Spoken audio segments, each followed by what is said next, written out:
are there on the hopes of possibly retrieving an object that Locke essentially hired you to do a little bit of a distraction while you wait, but still red tickets nevertheless, as you were there uh, in this this under construction zone.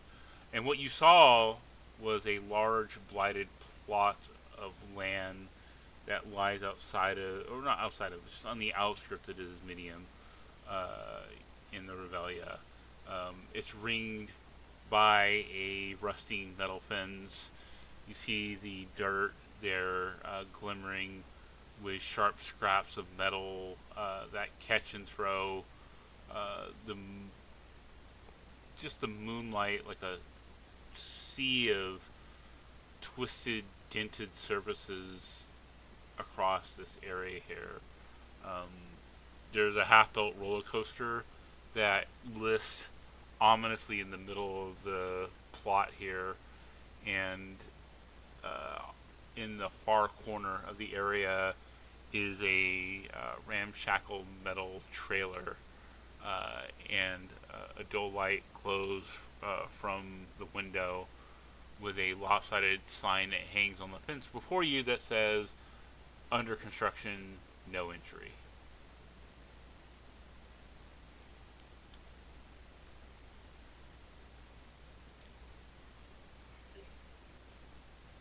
Well, we're all a work in progress, aren't we?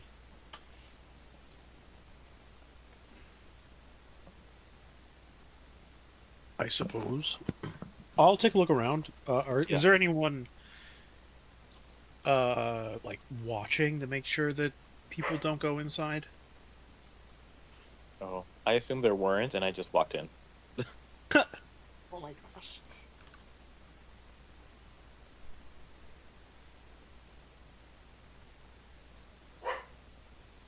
Oh,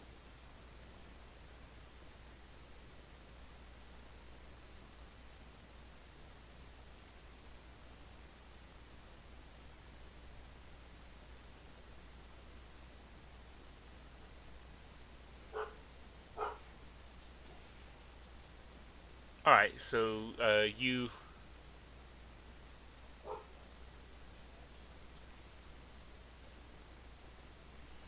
how are you getting through the fence there?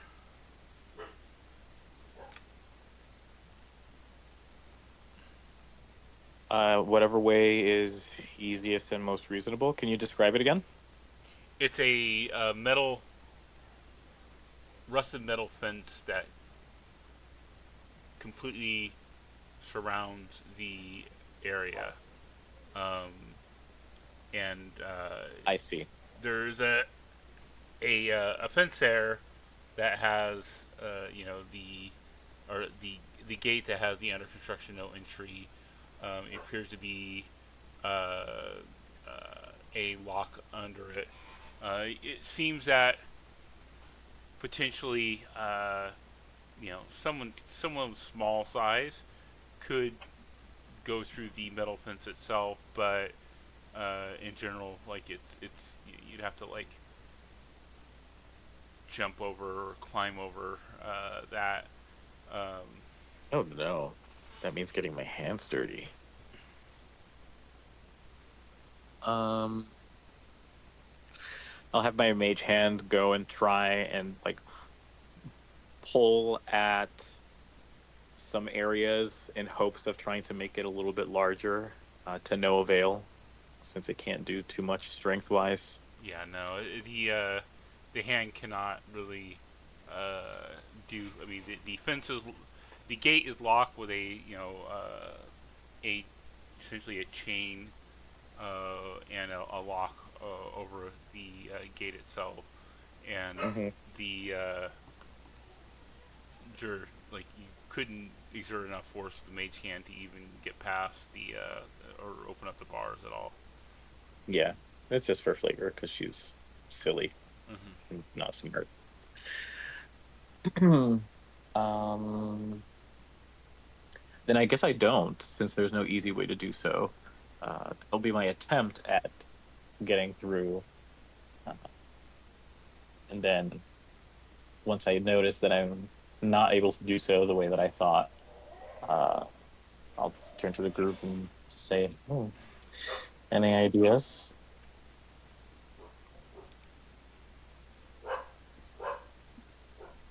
I'll start looking through my stuff as well for any. Does it look like, Chad, that there are like people nearby, people watching? There's no one watching. There is a trailer out there. You can give me a perception roll if you wish. I would like to. Okay. What was a 13 and it went to all 5. Damn. 12. Um, you don't see any obvious signs of anyone watching here. Theoretically, if someone is making an effort to hide themselves, they could elude perception on your side. Okay. So, but no one is gawking as you're doing this. Okay. Does the... Oh, sorry. I'll let someone else. I was gonna say, you said like small creatures could potentially fit Yeah. through Yes. and like squeeze their way through. Uh-huh. Okay. I can Only see if use I can a like. small person. Huh. I wonder who in this group is small. I'm gonna. Oh, stop! Thanks. Oh, it's because of my family. I know. I can see if I can like squeeze my way through and then see if there's a way to unlock it from the other side. Okay, this will be an acrobatics check. Oh shit. Okay. See if I can do that. Oh, I have +2.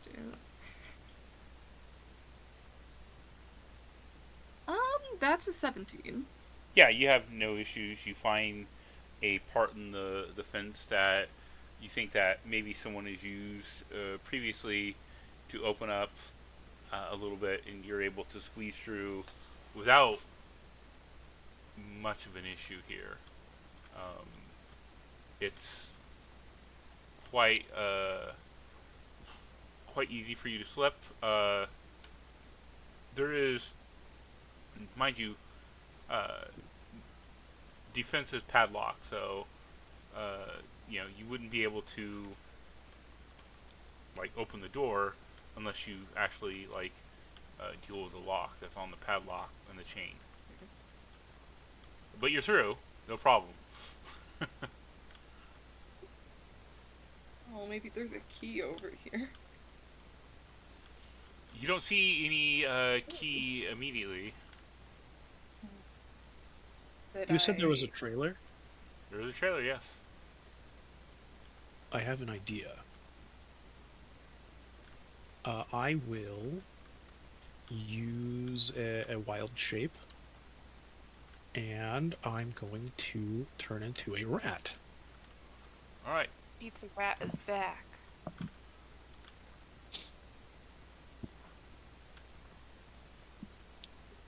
I'm thinking, how far away is the trailer?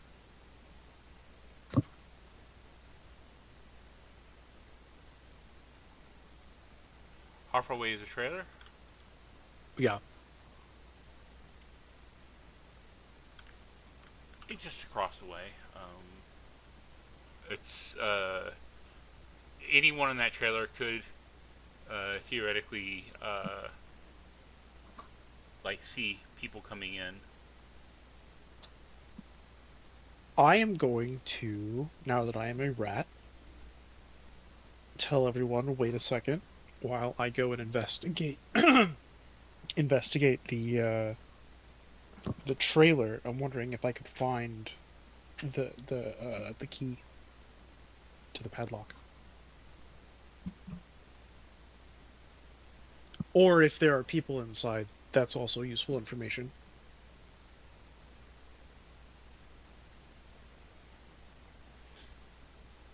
You're looking for what kind of information? I want to see if I can find the key to the padlock to open the door, or if there are people inside. Like, I just want to get an idea of like what's inside the trailer. looking for the key, also looking for any like threats, dogs, clowns, uh, whatever is inside there.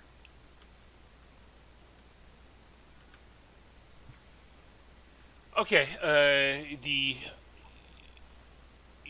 Your rat has climb speed, correct? Sure do. 20 Yeah. feet. You're able to uh, make your way climbing up.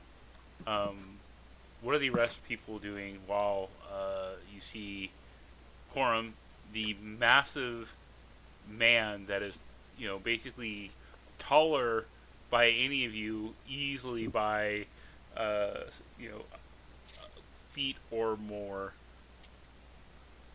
just all of a sudden his whole body just morphs and shrinks down to the size of a rat.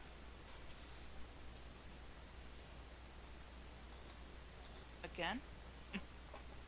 He's a rat. But what are the rest of you doing as you see Korai do this?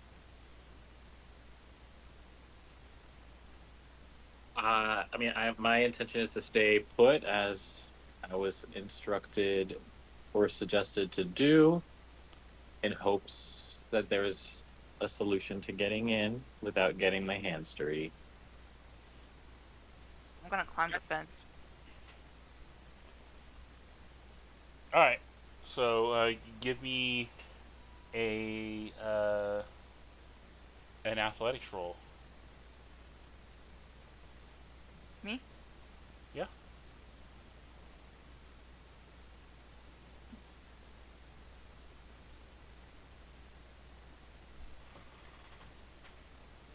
Oh, mama. Nat 20. Hey, let's go. Hey, I just gotta be a little tipsy for it to happen. What? All right. Um, you parkour over the fence there with quite the ease. It's not a huge issue for you to vault over as the rat makes her way through. Is anyone else doing anything while you see the rat is beelining it towards the trailer? You see now that Daphne has an amazing feat of gymnastics, has just parkoured over the fence there, making it I almost almost look died. too easy to do that. I almost flew. It felt like you rubbed your eyes a little. You could see a little bit of a wing coming out. do you have the monk ability to climb vertical surfaces yet? Not yet. That's higher level. Don't Hmm. excuse me yet. That is, I think, level 7. I think. I'm almost there, I'm pretty sure. I see this happen. I am impressed and inspired by it, and still linger on this side to see if there's anyone on, I guess, on the Revelia or just medium side looking this way. Um, and eventually we'll try to climb it as well. How tall is it? Uh, it's about head height for an average human person. So it takes a little bit of effort to go over it, but it's not insurmountable by any means. It's not gonna hurt you unless like you spectacularly fail. Where you're at right now is you kind of are behind Heckna's eye, the Ferris wheel. And this is kind of a little bit out of the beaten path here, as you're kind of the outskirts of the Revelia, and you're realizing that the fence that you are at is the fence that surrounds the whole Revelia. So this under construction zone is technically outside the Revelia. Oh, interesting.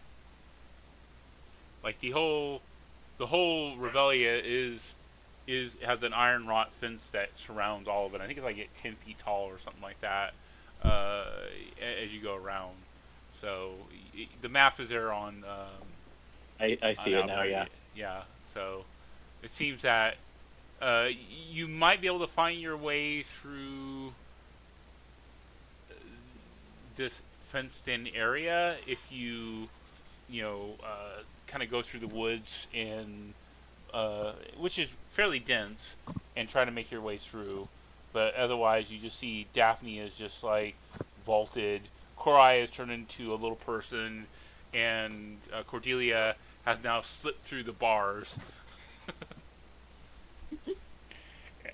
All these people seem to be miscreants. They all know how to get through this shit. Okay, so what I would like to do, um, is no, I don't want to do this now. I'll try and climb over. All right. It is going to be an athletics roll. The difficulty is not too high here, but like a really really low roll result could mean you fall. Well, I didn't get a nat 1, so that's good. You fell. Unfortunately, You dead dropped. give me a deck save here. Oh no. Oh no. 10. You take 1 point of damage. As you had a little bit of a rough landing, as you're able to get over it, but you kind of stumble and collapse on the way there. So it wasn't perfect. And again, this isn't like impossible to climb. It's just do you hurt yourself in the process, kind of thing. With that being said,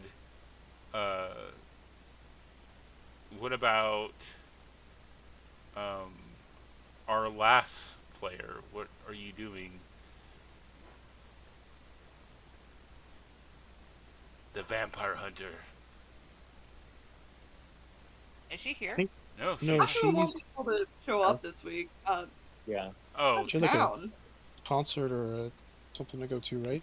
oh, I Yeah, thought they mentioned last week they wouldn't be here. I thought she was in chat earlier, so I was wrong. I'm hallucinating apparently. Maybe. We'll just say Thalassia is not here at the moment and resting and being emo, having a really bad day of it. She's PMSing. No, just needing to She's smoke. got to deal with not killing a vampire, you know. Uh-huh. Yep. She's writing some dark poetry and smoking some clove cigarettes or something.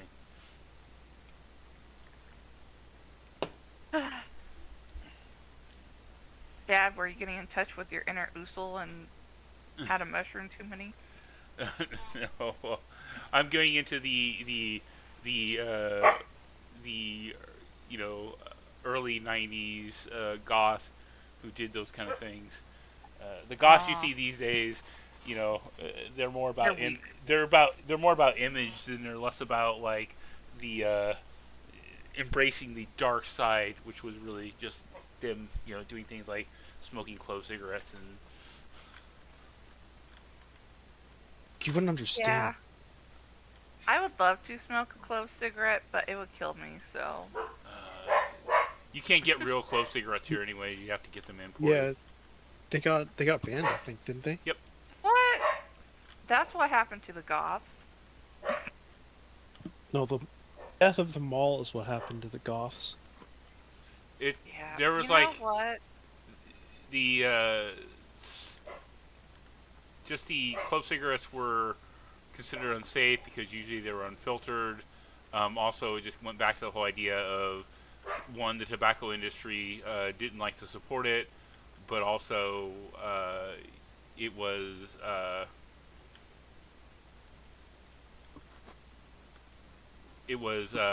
kind of a flavored thing too, where it was encouraged people to smoke and yeah. And then now we have vaping. Nobody wants a gummy bear surprise. Yeah. If it's a surprise, why you call it gummy bear? Just call it surprise. It's a It's the South one Park South Park. reference. Well, tobacco industry is not killing vaping because they can still sell their nicotine products. So they just pivoted.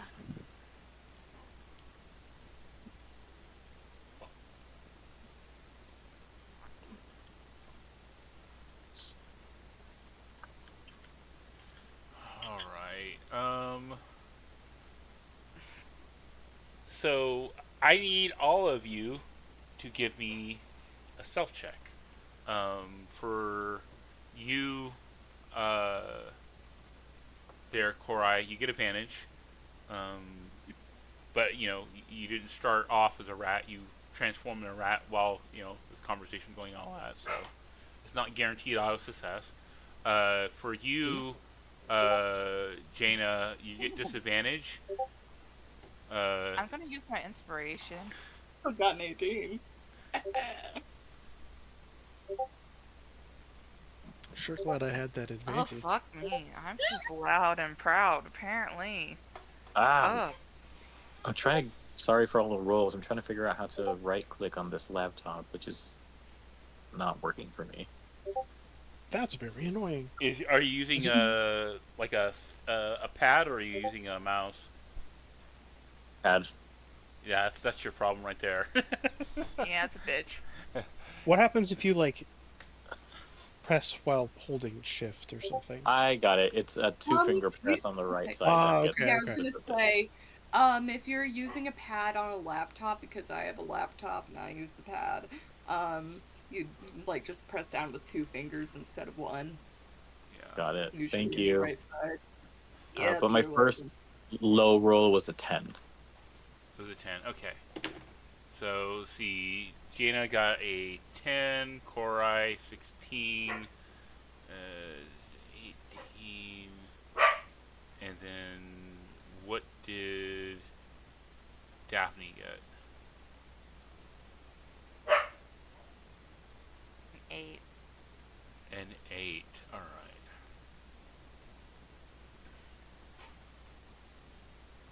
She just lands on a stick that snaps. So, Korai, you're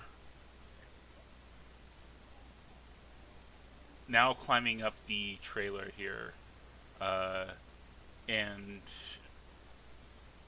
give me a perception roll.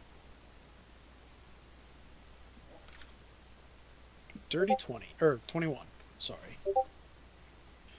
4 plus 7 is 11, not 10.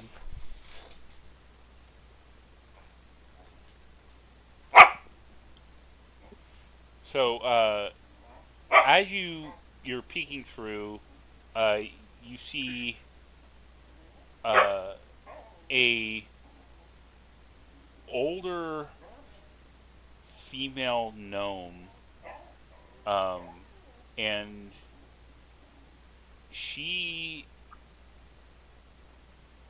is currently playing with what appears to be a monkey amalgamation. So it's not the toy. It is actually like a 4-arm monkey that you're It's seeing. the toy that we just gave away, but for real life. Yes, absolutely. Terrifying. Yes.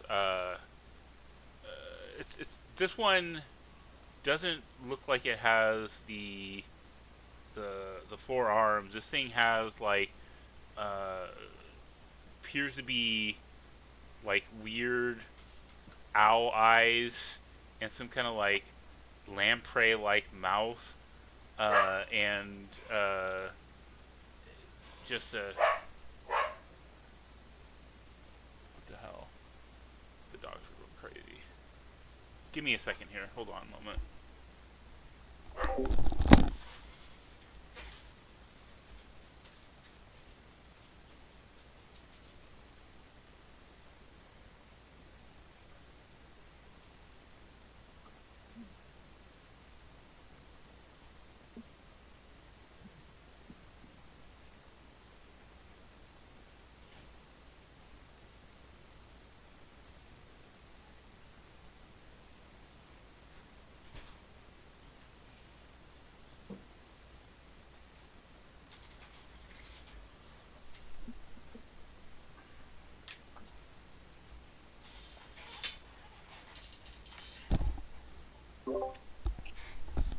Sorry about that.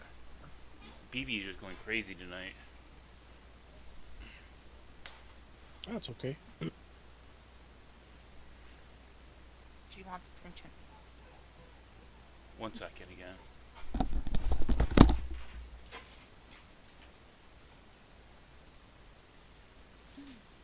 Hold on.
Sorry about that. There's an issue with delivery here. My Amazon driver. What did he do? No worries. He just was scared of the dogs. Oh. Coward. BB does have a mean face. Yeah, he. I'm just like, dude, calm down. They're behind a metal screen door. They barely come to your knee, maybe not even. All right. Pete's one of Grandma's dogs.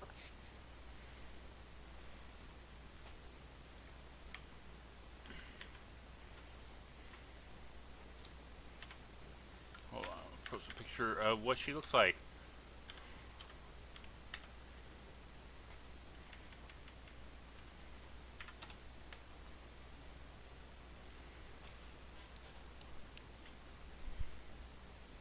Oh, I was like, that's not BB.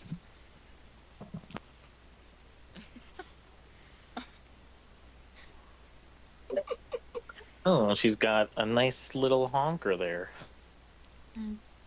Huh? Are we talking about boobs or? No, like a red nose. Oh, damn it, Thank- she's classified. Yeah. Yeah, I'm more of a nose person. Yeah. So, What's your boat? I guess, you know, Inoki is closer to your kind than we are. Oh God, the Stefano fanfic writes itself. Oh, God. No! Wink, wink. I so, got some to show ya.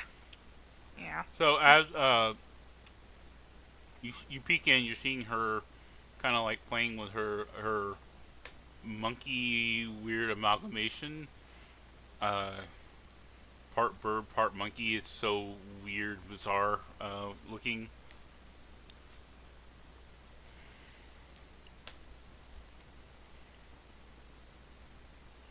Before, after a moment, you see she kind of looks up and is looking towards the door, and she puts the monkey on her shoulder as she's making her way towards the door.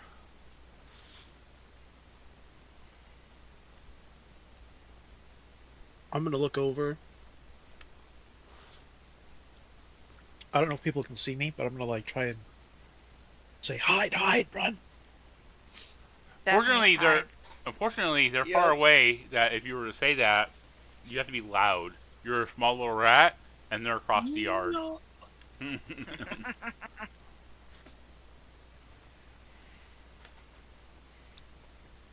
So short of you transforming back to Korai, you don't think you're going to get the message out quickly. Unless you're very loud. I will. I'm on top of the trailer.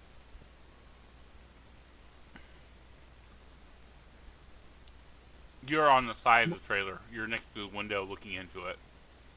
You're our Can only hope, Korai. Can I climb up and then Mhm. untransform and then tell people to move? Alright. You start climbing your way up, and you untransform, and just as you do that, the door opens. Give me a stealth roll, Korai, again.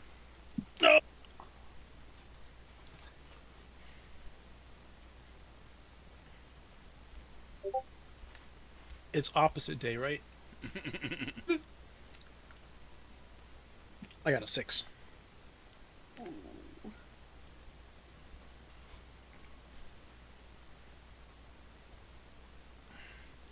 What the hell's going on here?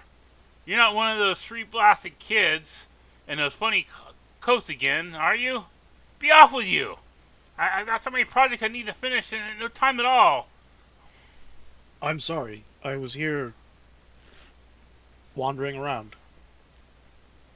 Didn't you read the sign?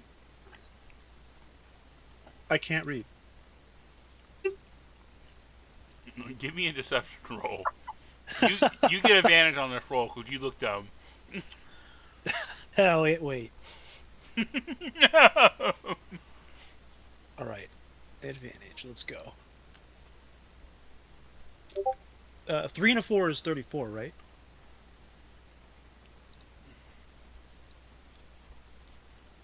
Yeah, unlikely. The whole thing is fenced off. It's got a padlock on it. What the hell are you doing here? Yeah, you know this place is dangerous, and you shouldn't be in here. You In my too. experience. And she kind of yells out to the rest of you there across the fence in the yard now. Oh shit. In my experience,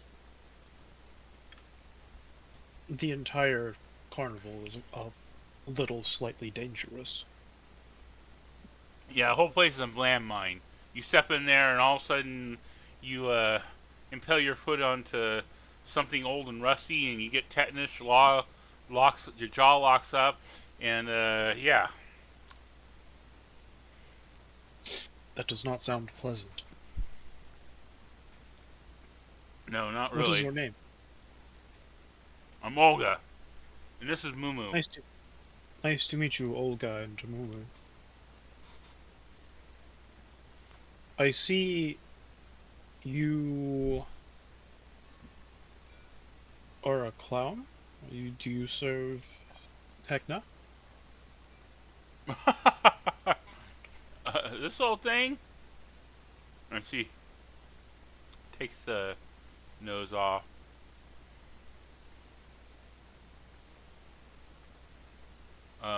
Actually, no, she doesn't take the nose off. She just laughed.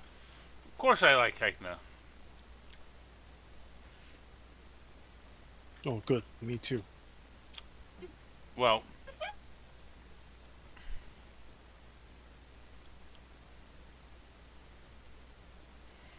yeah, I design rides. That's what I do. I'm trying to get a new ride in for Heckna. It's been a mess. What kind of ride are you trying to design? Well, I got several in play, but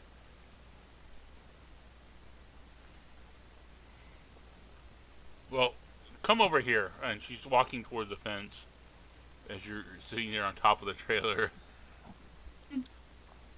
I'll climb down.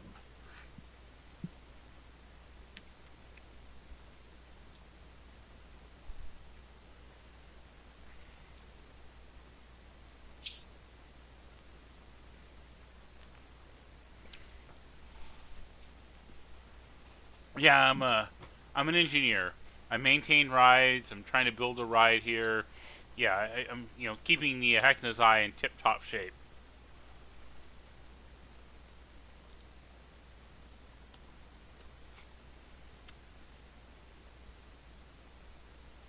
That sounds like an important job.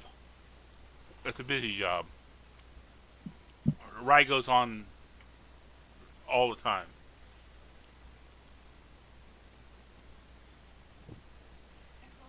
It doesn't stop.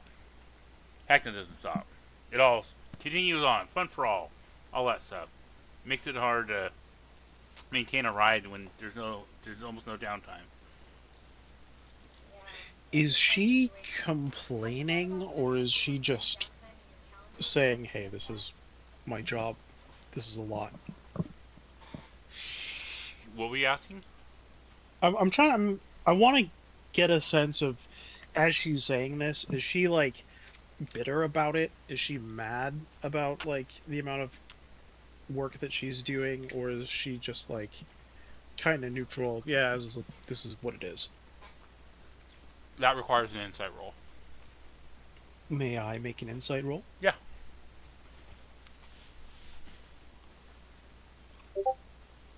8. Hard to say what her true motivations are.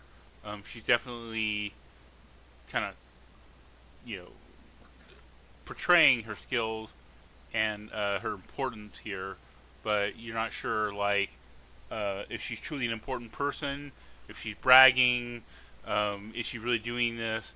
Like, she has a certain amount of confidence and bolster that's hard to get a read on her because all you're getting is that confidence with her. Right. All I know is that she thinks she belongs here, basically. Correct.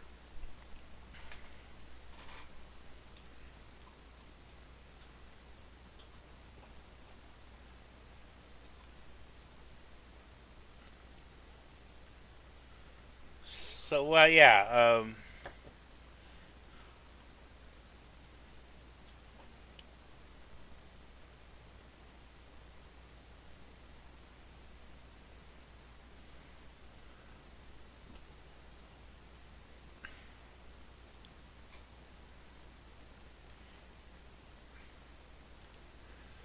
So you talking about plans? Well, I've got plans for a ride. I'm going here. Um, yeah,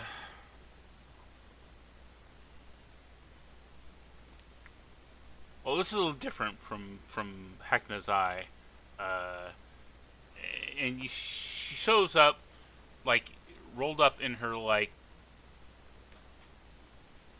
her jacket here. Seem to be a set of plans, and she uh, rolls out a bunch of plans, and it seems like it's a general theme, but you see all of them have uh, different names to them, like I scream and you scream louder, or the I scream, you scream, we all scream and scream and scream and scream. Uh, it's seeming like she definitely title is has a little note on it is saying work in progress. And you see the plan show a ride in the shape of an ice cream cone that will drag the revelers through a medley of different flavors. Yeah, all the tastes of the Relia, salted Sophie's Labs, rum and red tickets, sugared snouts, apple and amalgamations. The possibilities are just absolutely endless here. This looks quite impressive.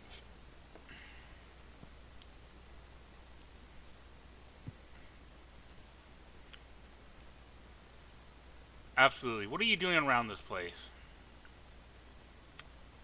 Well, I was wondering if you needed any help.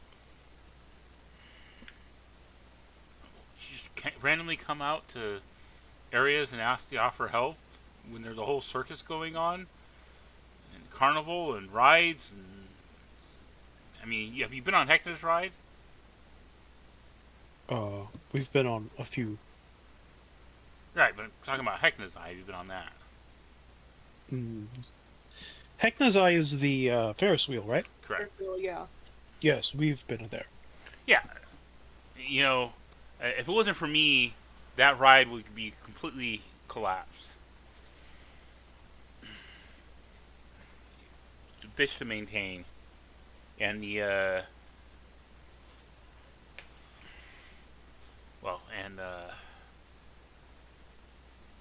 construct he got there ain't doing much besides making sure the ride just keeps on going. But yeah, Pete It Boo did is seem just, like it could use some repairs. Pete Boo is just not the smartest person there. It's a minimal construct. Sometimes you program them, they do complex things, and other times they're just there for a simple task. And I think Pete Boo is more for getting people on and off the rides as much as they can. Not the brightest ones there. I mean, Toy Maker is not that bad of a person when it comes to building these constructs. I mean, I gotta admire his work. He's great what he does, but he's not he's kind of constrained by Heckna.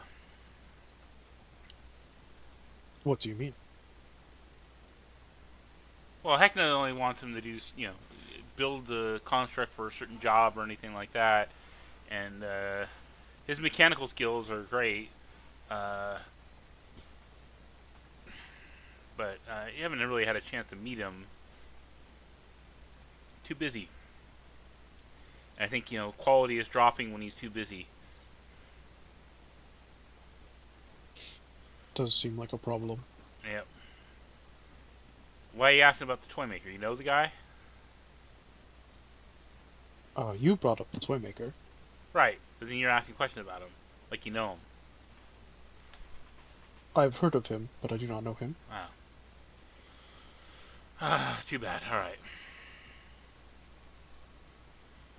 Be nice if he visited. Love to talk shop with him. Man, too busy. I have a few ideas for him too. How he can integrate his constructs into the ride a little more, give him a little more control over the ride itself, instead of having Heckna's lackeys, showstoppers, and things like that do what they're gonna do. That does sound useful.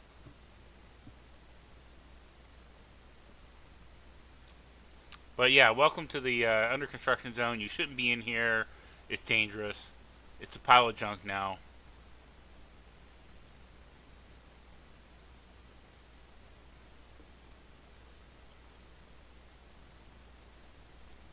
Well, it's a pile of junk now. I mean, it used to be some gray village here or something. I mean, the other day I found a book on growing vegetables. Burn it, of course. Don't want any of that stuff here. Vegetables? Pfft. Yeah, who would want vegetables? Fresh vegetables? No. Not when you got all the food here you want. But you said yeah, I'm looking for help. As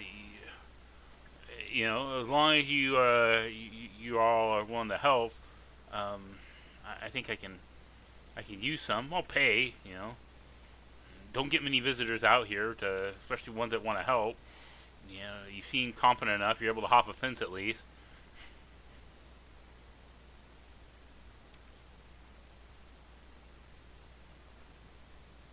Well, what is it that you needed? Me and my friends can probably help you. Well, you know,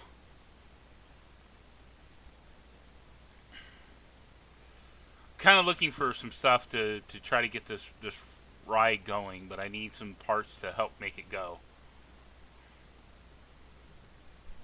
Where would I find those parts? And what is it that you're looking for? Um, Here, hold on. And she pulls out like a little pad of paper. Uh,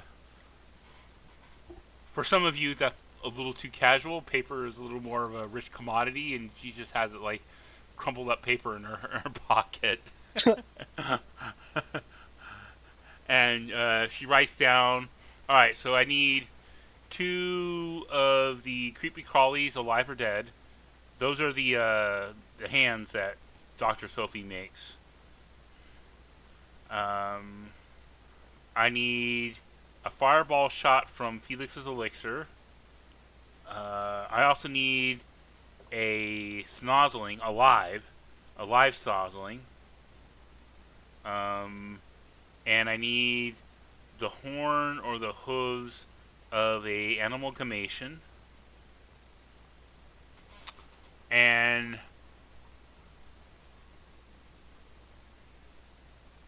I need help digging out a large chunk of brass. It's here in the pile here.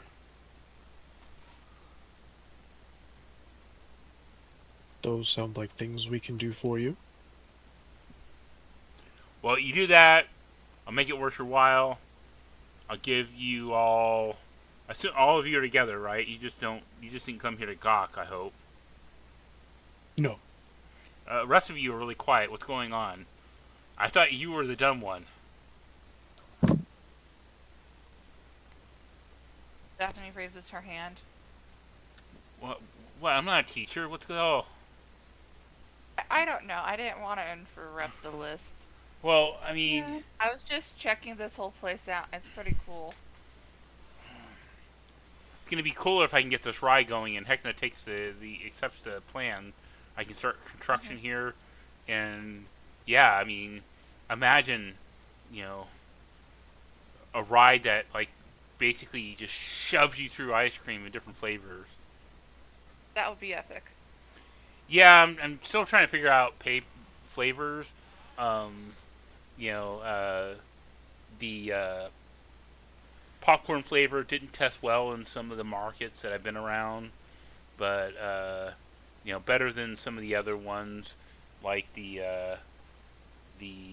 Babs meadery flavor, which you know had Oh, a yeah. little bit of a an aftertaste to it. Had a little coppery taste I didn't like. Although you know the uh, the the plasma punks they loved it. Uh, but yeah, 50 What about tickets, cookies and scream? cookies and scream. Well, I'd have to talk to Dr. Sophie if she's could get some people to scream into cookies. Oh, We were trying to help you talking about a title or are you talking about an ice cream flavor? I mean, ice cream. cookies and scream wouldn't be it'd be a flavor. It wouldn't be the name of the ride. Cookies and scream, yeah, but gotta get someone to scream into a cookie. Maybe she's torturing someone. Probably. It seems like it's her hobby.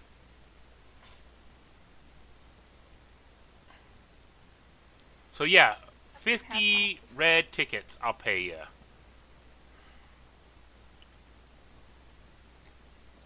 Sounds worth it to me. Hmm. And I know where we can get a snozzling. You do? Yeah. You remember? He has an infestation. Little big baby boy. Hopefully he is still there. Yeah. Or, you know, we can just wait until one attacks Cordelia. Oh. That will be in about 5 minutes. Through that. Oh. Okay, Cordelia, come here.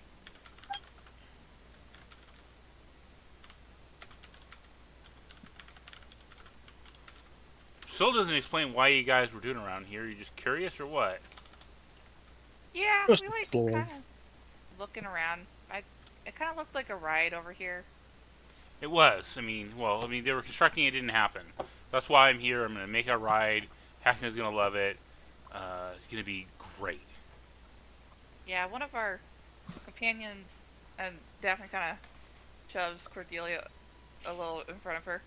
Likes to make stuff, so she was a little curious about it too. Oh, you're a mechanic, an engineer, huh?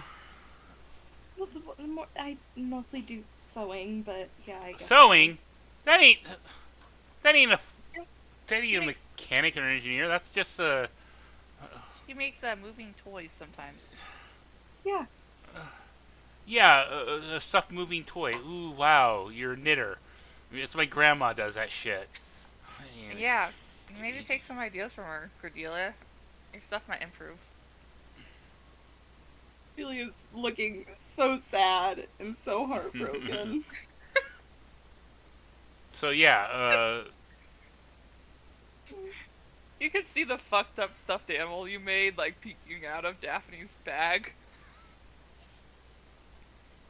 I still want one of those, by the way.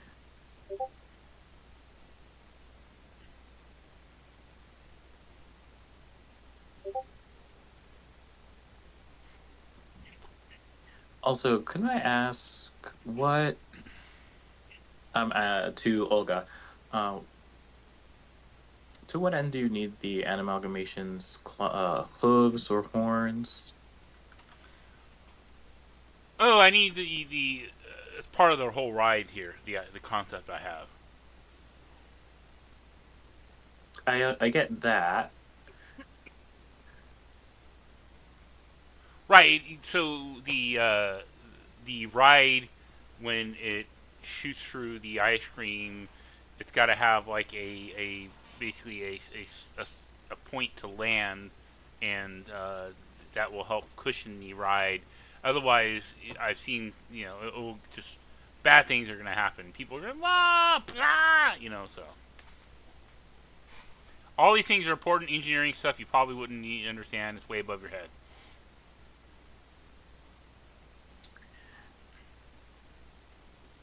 Right? I give a like a sarcastic smile as I look at the airspace above her head and say, "I understand." And the is there a sliding scale? Like, let's say something were to happen and we weren't able to acquire all of these, but only some. No, I need it Is all. this sort Sorry. Yeah, there's no second place here. It's all or nothing. I see. If I only get a couple of those things, I can't get the rest of the stuff, and the ride can't happen. My vision is completely destroyed.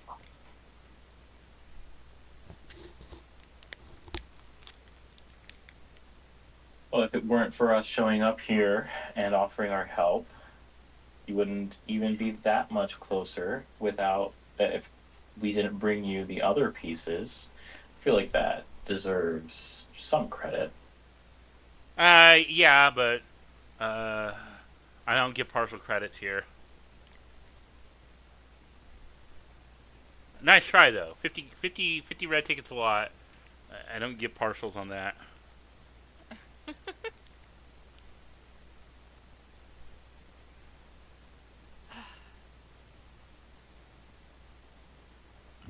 What's the issue? I mean, you don't think you're going to be able to get all this stuff? I mean, all the stuff's around the Revalia.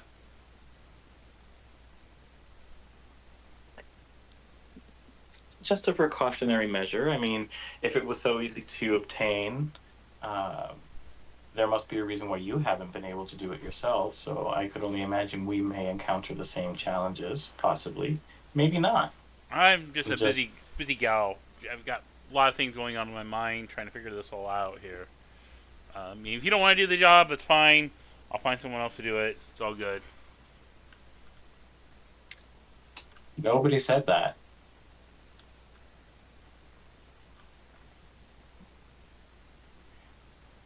Daphne once again raises her hand. Do you happen to have like a mason jar I could use? If not, I'll go find one. A mason jar? There might be one around, but no. This is off limits. Dangerous. I raised Okay. my hand. Oh, but this isn't clown school.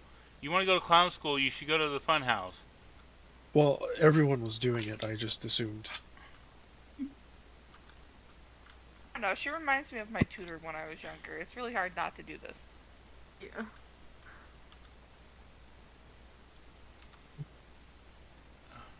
So, what is it you want? You raise your hand.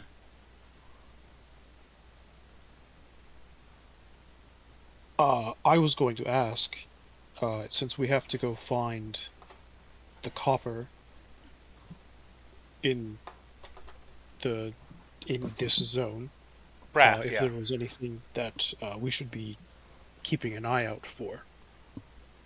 Well, I mean, I can show you the spot where it's at. You gotta just dig it out. I can't get it up myself. Okay. It's a. I'd like to also, throughout the conversation, I don't remember if we were in the trailer or outside, but I'm You're- basically trying to see if there's You're back at the gate. bird in a cage anywhere near here, or if I hear of such a thing. So you don't see a bird cage, and what you're seeing is just a large pile of just absolute junk here. It seems as this place is being completely used to like a junkyard. It's not like a trash refuse where you're seeing food stuff or waste or anything like that. It looks like it is a junkyard in the sense that like mechanical parts have been kind of dumped in here for the most part. I mean, you do see some odds and ends in there a lot, but you're not seeing you're not seeing like food waste or that kind of trash in this area here. Yeah, it's like half built. Like my understanding is it's like half built rides or like broken down uh seats or Correct. But stuff like that. Yeah. Jana, you don't see anything immediately. It is probably going to take time sifting through the refuse or the chunk in order to find it amongst the dirt Yeah, here. I gathered them. Um, okay, well, is there anything else that we can do for you here? I know that you mentioned you're very busy with so many thoughts and ideas running through your mind.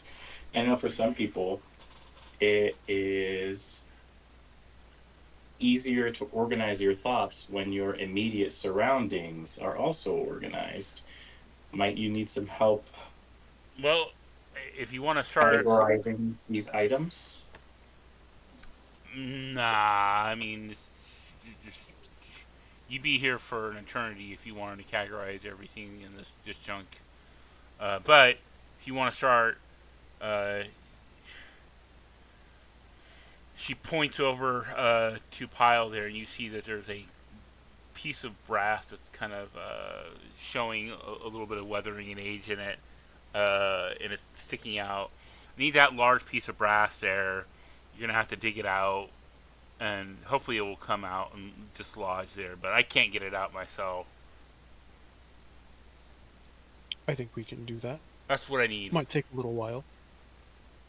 Uh, with all of you, if you did it, probably about an hour or so, I guess. Maybe a little longer.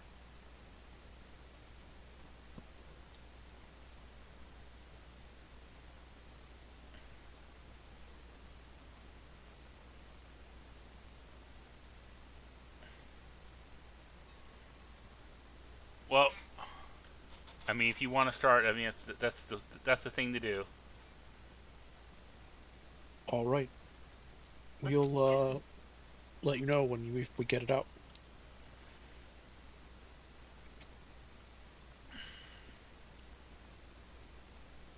All right, I'll be back in an hour.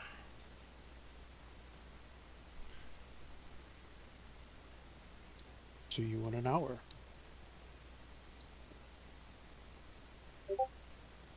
And she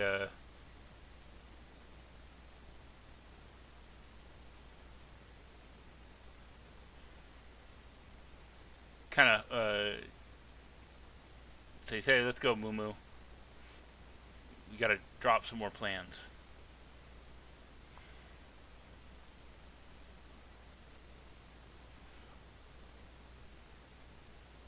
What about they scream?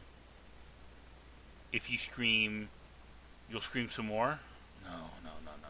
And she continues to walk off with Moo Moo. What You about, scream ma'am? ice What about cream. ah? Ice Ah. cream. What?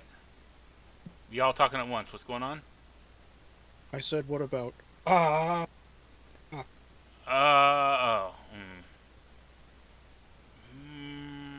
Maybe.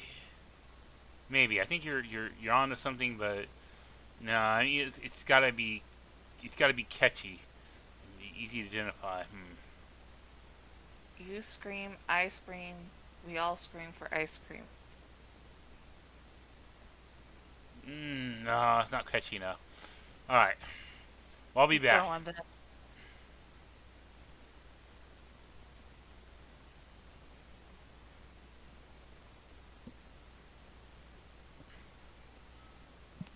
All right. When she leaves, uh, well, I guess we have an hour.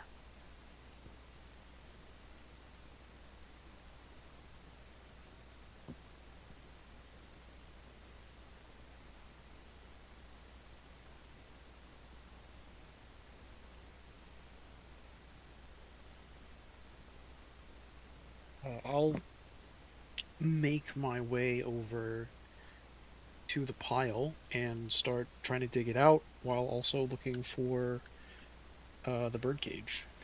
So, basically, there's two tasks you can do here. One You can like actively try to pull the brass out, and that's going to require an athletics check in about an hour of your time. The other thing is that you can roll a perception or investigation check and basically shift through the rubble for the hour here.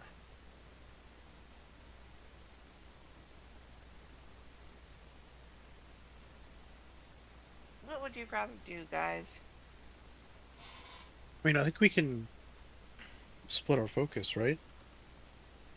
Potentially, you would need at least probably two people, like one person to give advantage to someone else as they make an athletics check, and of course, the other people could probably do the perception or investigation checks.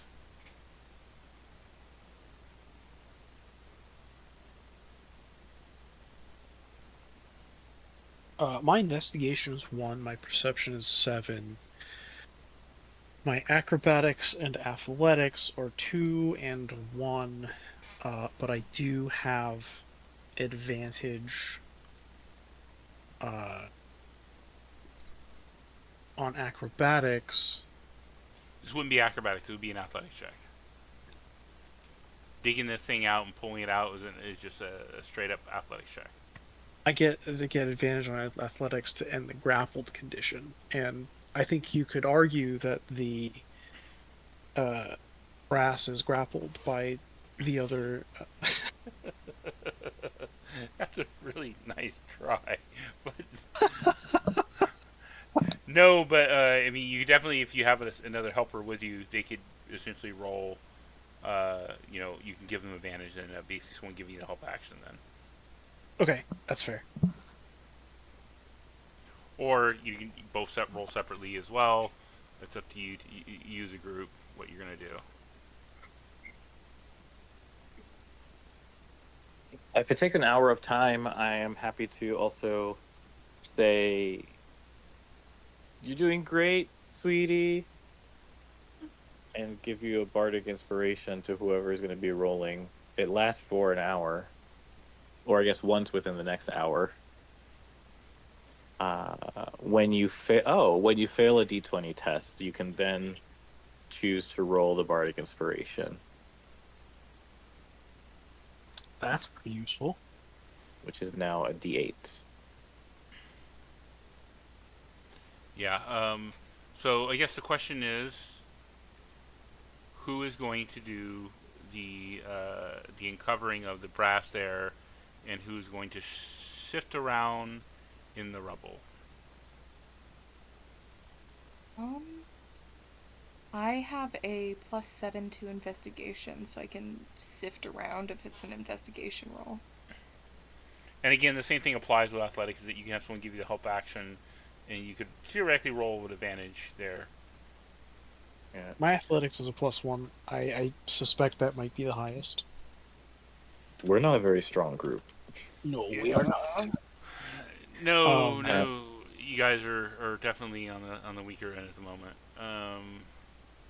But That being said, with the +1, Also, I'm happy to yeah,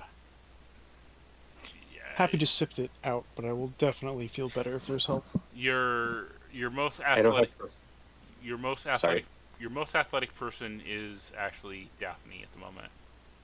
Oh right, yeah, I can just help Daphne then. Yes? That is if Daphne wants to get dirty.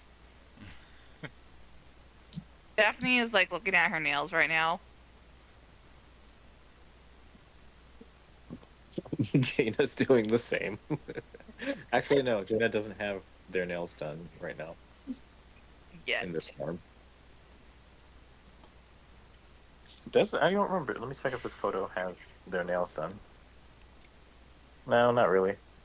They would. It would not be practical for them. Person they are shapeshifted into.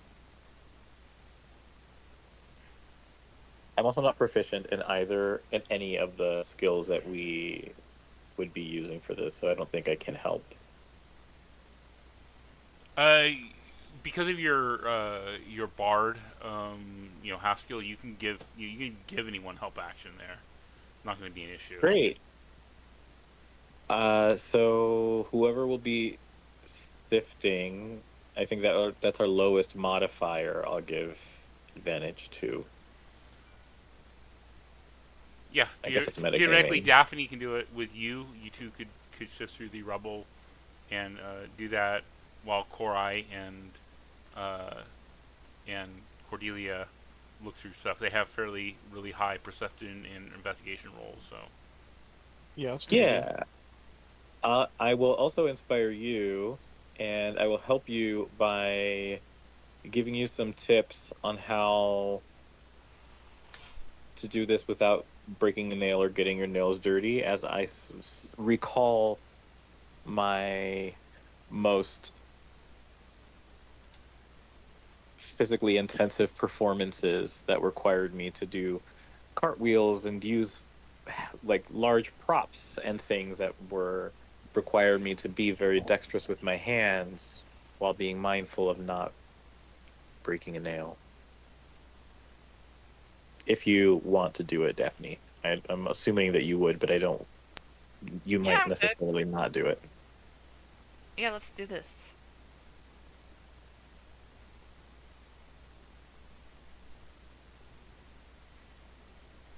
all right. So Daphne, you can give me the roll here. You're giving advantage, and you're giving it bardic inspiration as well.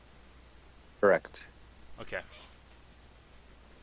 So Daphne, give me an athletics roll at advantage, and you'll be able to also roll. If you don't roll high enough, you could theoretically also get a help on this as well. Athletics? It is an athletics roll, yes, at advantage.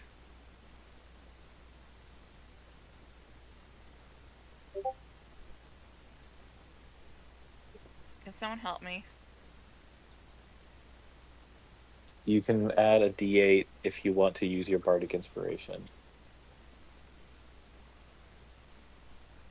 I think you also have heroic inspiration, right? Or did you already use it?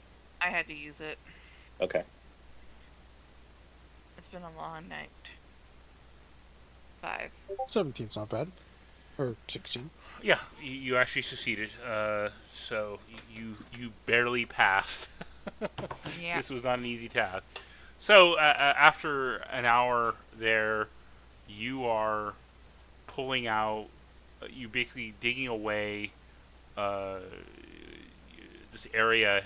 You know, almost like an archaeological dig, so you can get enough like uh, leverage and be able to pull it out from the earth that it's kind of buried under, and you just large chunk of brass. Cordelia and Korai.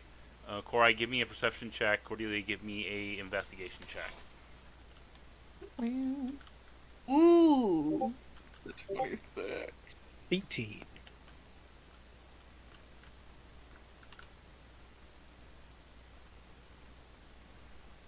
Damn, some great rolls here. Oh, you were saving up. The last few weeks have been pretty bad. Honestly, yeah.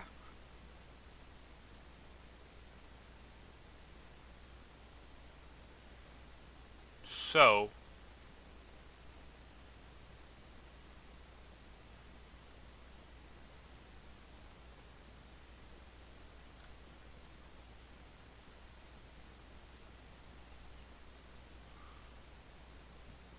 you find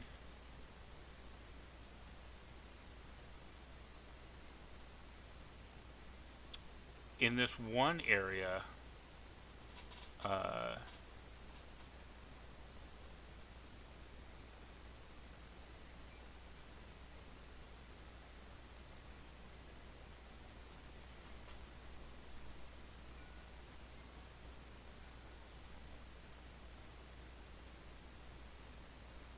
Cordelia, you find um,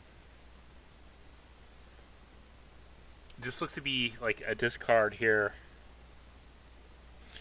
and you pull up one some square. Actually, no, Korai, you pull it up. Korai, you pull up what appears to be a pair of like thick square spectacles, glasses. Also, in the pile there, you see that there is a um, looks to be like a orange like handkerchief, and looking around also like is looks to be flyers for the like a stack of flyers that someone just like tossed in there for the uh, dastardly disco. The dastardly disco. Yes. Uh, and uh, as you pull this out, Daphne, you have, with the help of Jaina, have pulled out the large brass. You see Korai pulling it up, and you instantly recognize the objects that he has in hand immediately. What is it? One, it is a orange ascot that you're quite familiar with. And the other one is thick glasses of another companion, another friend that you're very aware of.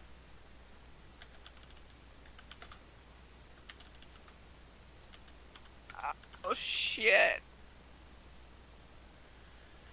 Daphne kind of snatches them out of the hand. But wait, what? What's wrong with what happened? Uh, uh, I don't think I'm gonna get back to my friends ever. We will find a way back home. No, I don't think they're still there.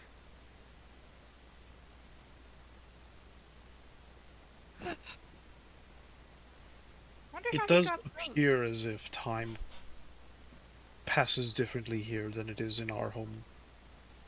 Yeah, I mean, this is also some two items that my friends would never leave behind. One of them's blind as a bat, and the other one, I don't think I've ever seen him take this thing off. They're Yeah, gone.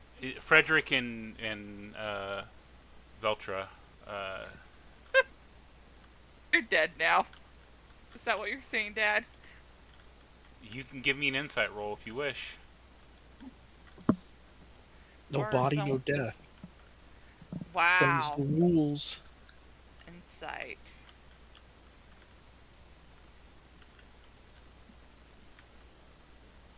Damn. We're dead. Um, so looking at the stuff around you, you see this here. One, I mean, you don't see any immediate signs of death, like you're not seeing blood on it. You're not seeing like the any signs of like the ripped scarf or anything like that. The other thing is that you're seeing this like in a stack of objects that seem to be uh,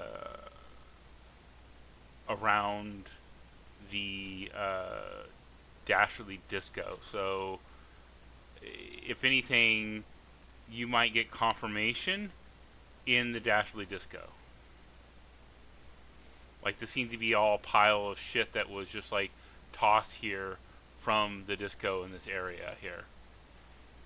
Like, unless someone like specifically planted these in this area here, but you know, as this was uncovered archaeologically, this seemed to be like all like one pile, but this doesn't confirm whether they're alive or dead. It just points toward the Dastardly Disco as a confirmation of they might be there, but alive or dead, you're not sure.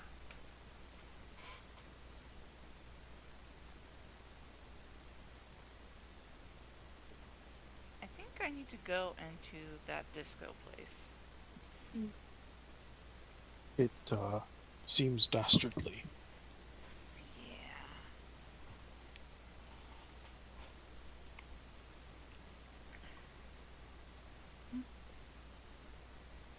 You, Cordelia, you uh, are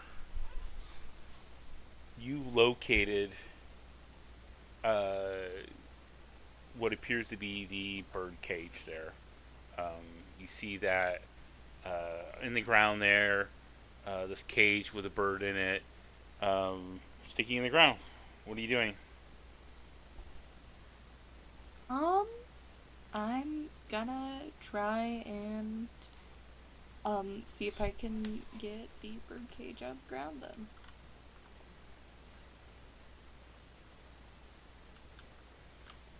Okay, you're gonna pull it out. Uh, so, Jaina, as you're looking at that here, something is hitting you as you're looking around. You said you were looking around before and trying to get like a what?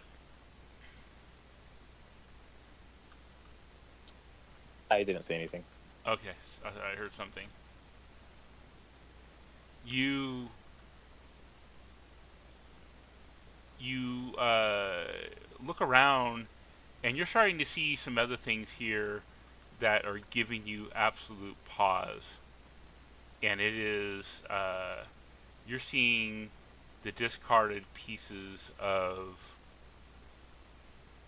like constructs. You know, things here that look to be in like people, or would say people, but constructs in the area that were been created, and pieces have been discarded here. Constructs that maybe have stopped, like ceased to work, and they were just discarded by uh, like trash essentially.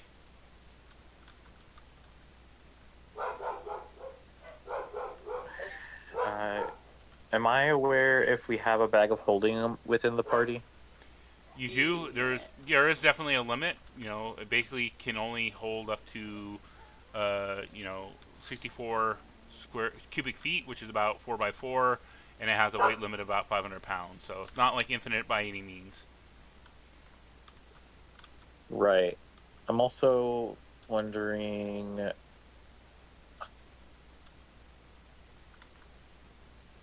Hmm.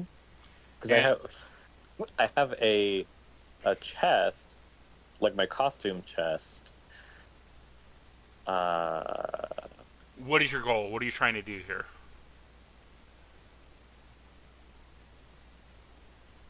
I'm trying to see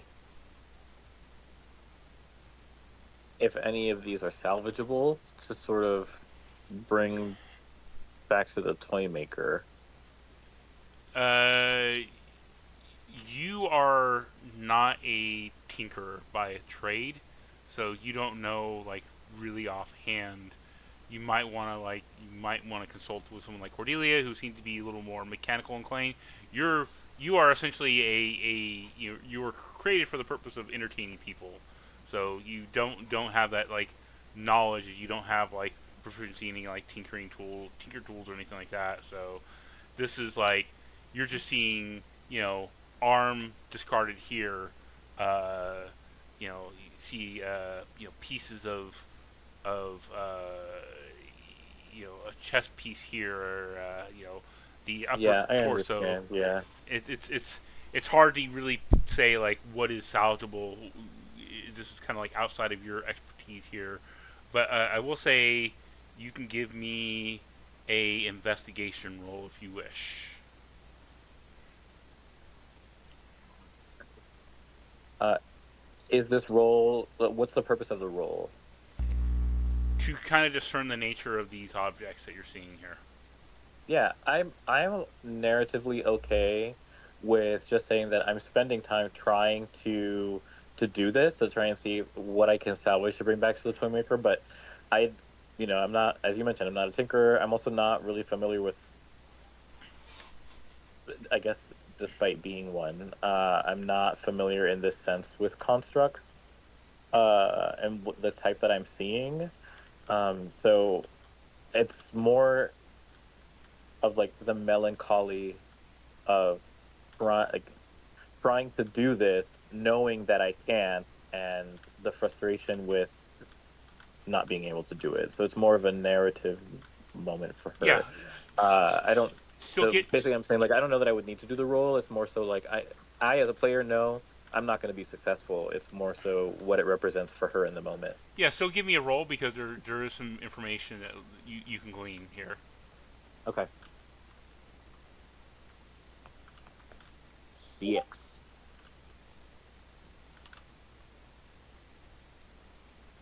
Uh, like you're looking around and it's a little bit overwhelming. You're seeing basically you've seen the constructs inside the Revelia, right? And you've seen them around, like the ticket agents, the hotel workers, and all that. And you're seeing now, constructs that, for whatever reason, have broken down, lost purpose, got destroyed, and instead of being repaired, they've just been discarded into this area here.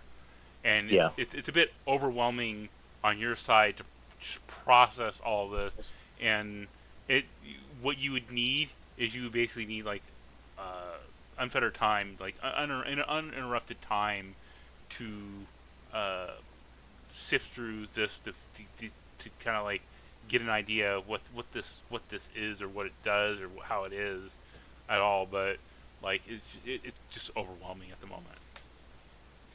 Yep. I will just keep in mind that they seem to have Olga seemed to be interested in like reconnecting or connecting with the toy maker for the next time that we come across them, and to bring that up as well as what I'm observing here right now. Yeah. And as you do so, Cordelia, you pull out the uh, the cage, and as you do so, a sharp shard juts out behind it.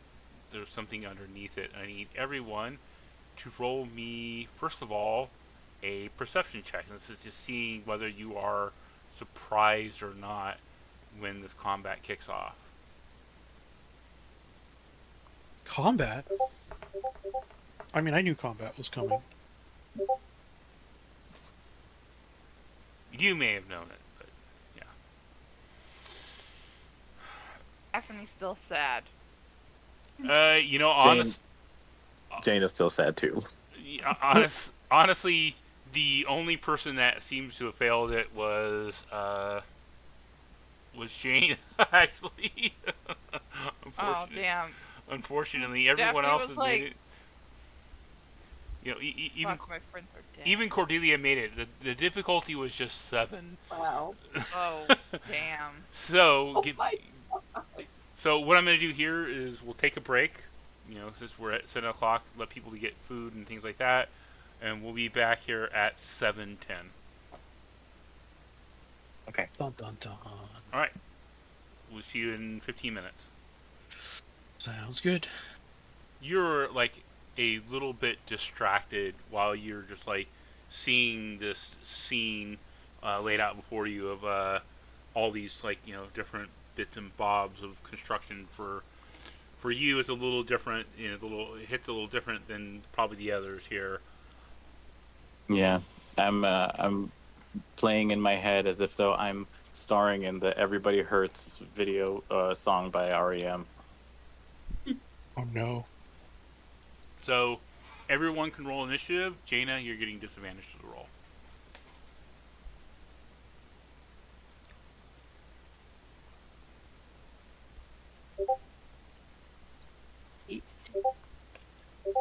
Okay, I'm doing the 2-finger press. Okay, there we go.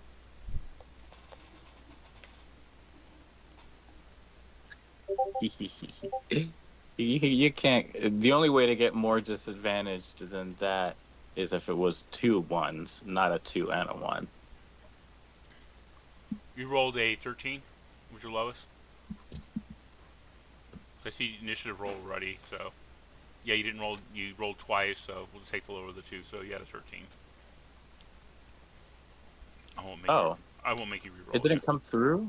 I did roll again with disadvantage and got a 1 and a 2. No, I'll just roll. I'll go with the 13. That's fine. Okay. He has mercy on you. I was gonna say it would make total sense for me to have the 1 and the 2. I mean, if you want to go with the 4 initiative, we can. That's up to you. Yeah, let's do it. All right. Give yourself bardic inspiration, or not bardic inspiration, heroic inspiration.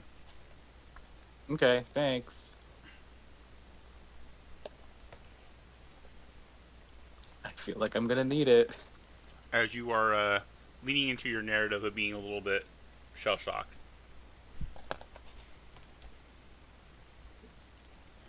So the initiative order is going to be Korai, Daphne, Cordelia, the Sucrus, and then Jaina.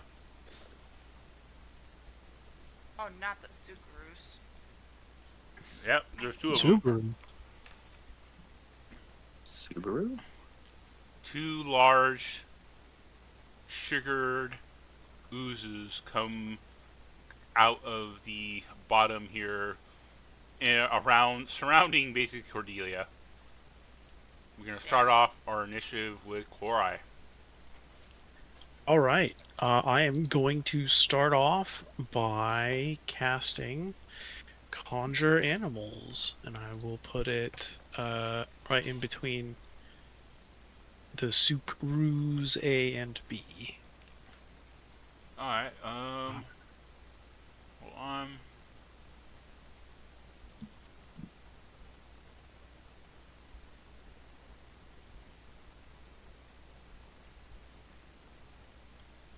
Funny is I got rid of my swarm of squirrels summoning animal on my on this, but there you go. You should have never gotten rid of it.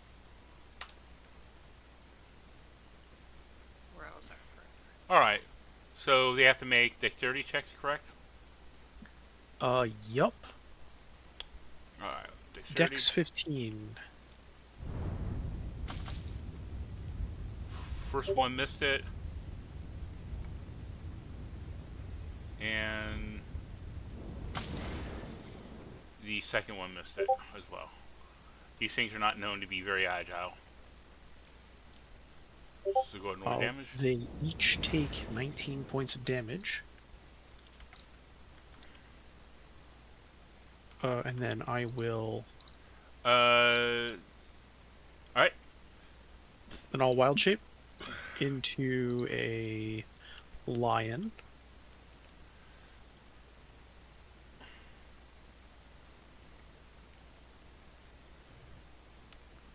Alright, we're just gonna use this as your lion shape.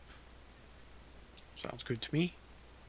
And then I am going to tell Cordelia to run. Oh, hey.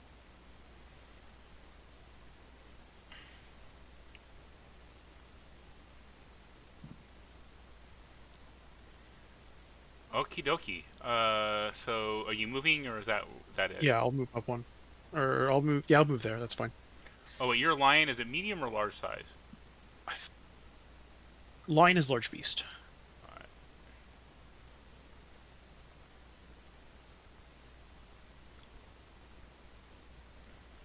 And I think I am out of actions. Okay. So that'll be it.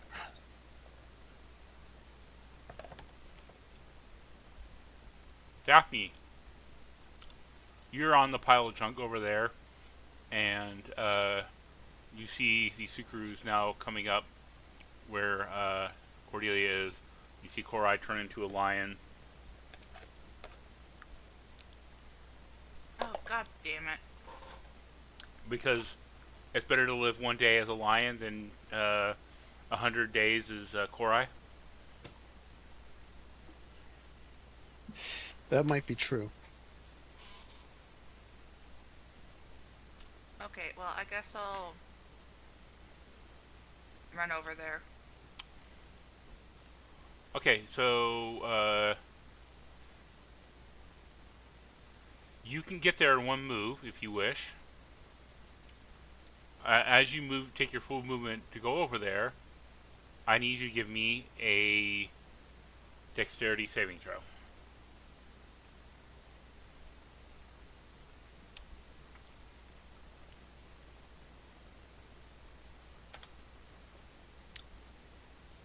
$17. All right, you dodge yourself out of the way from basically stepping on like sharp metal that's on the ground there. You don't take any damage. You come to realize that moving your full speed in this area is potentially hazardous, and that would be for anyone. If you're not in difficult terrain, but if you choose to make your full movement instead of doing only up to half your movement, you're going to be making a saving throw, and missing that will potentially result in damage, as like something juts into your foot or something like that. Sounds good. All right, And that would be my action, right? that was just your movement. You still have your action and your bonus action. Awesome.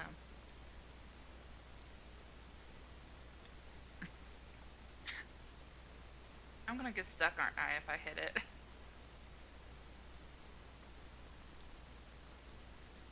Well, currently, right now, it was damaged as the animals that have been conjured. What do your animals look like, by the way, Korai? I think that they are a mix of everything. So like squirrels, raccoons, foxes, like kind of like small scavenger-y woodland creatures.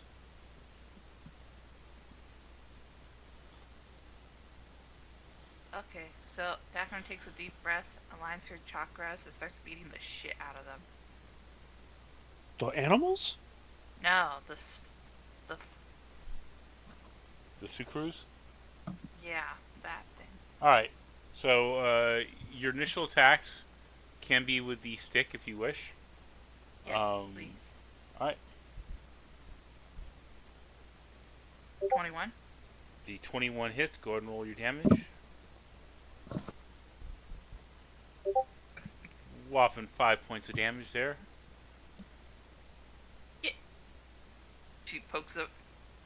And then Alright, um,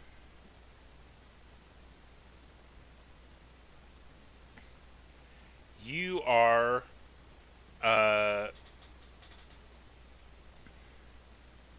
you are currently now, as you plunge into this, you are completely covered in sugar, and you are being grappled, and you have the restrain condition.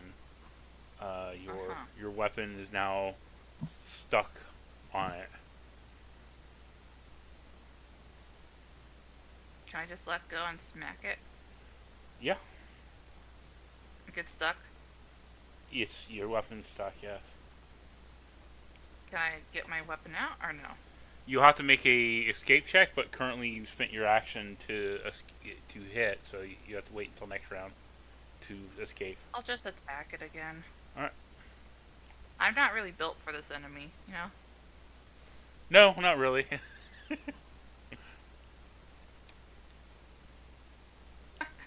I get stuck. At least it's one less person that's attacking make, Cordelia. make another attack roll at disadvantage. Okay. 2. You roll at disadvantage. How worse is it gonna get, Dad? You Than a roll a two? 1, you can miss. Otherwise, you're gonna hit. I'm fine. Okay. You still hit, so go ahead and roll damage. These things don't have a high AC. Life is hard. Man, you're just rocking those damage rolls. So I'm just tired, Dad. It's been a long week. And okay, you being tired has nothing to do with your damage. You just had shitty luck rolls. okay. Well, once per turn, can I expend a focus point to attempt a stunning strike? Yes. And it has to make what kind of save? A DC 14 con save. Alright. You try to hit it with the stunning strike. The creature's whole body ripples in the effect. It is immune to the stun condition. Daphne size. And your arm now is stuck inside of it too. Alright, I fucked up. Tried so hard. Got so far. Not even bad. Alright, you still have a bonus action. Can I get my foot stuck now, Dad? You try. You flurry blowing, or are you just going to do a normal unarmed strike as your bonus action? I have to get stuck every single time I attack, right? Your limbs are getting stuck, yes. Right now, your I'll one arm is stuck, your weapon's stuck, you still have one arm free, and you have two arms, two legs free. just give up. Damage does it take to kill these guys? A lot, right? Yeah, I'm fucked. Goodbye, guys. So, what are you Hey, at doing for least what meet are your you friends. what are you doing for your bonus I'm action? good. You're not doing I'm anything. done. Okay.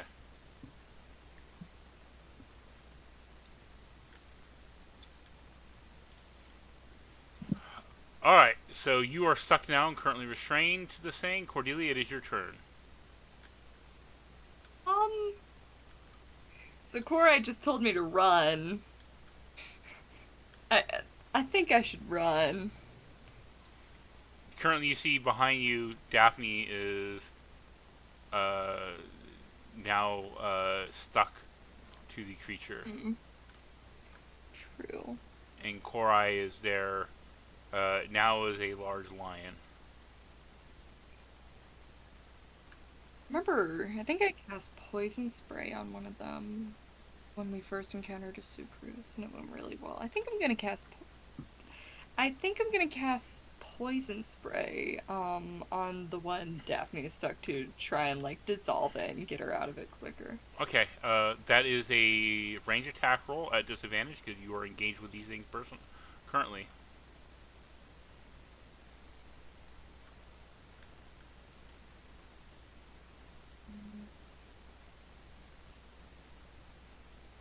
Ooh. It's 14. 14 hits.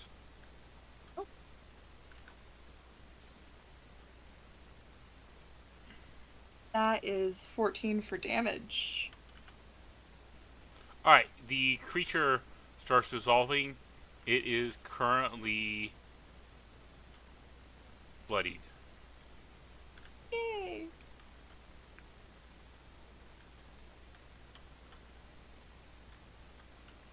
So, that was your attack roll. Any bonus action or movement? No, I don't think so. Alright, so you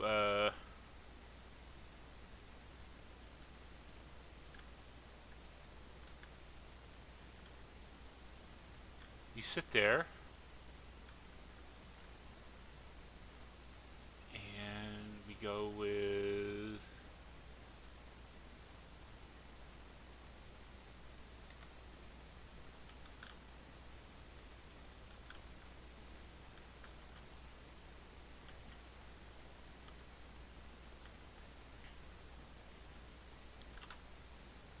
the Sucrose go.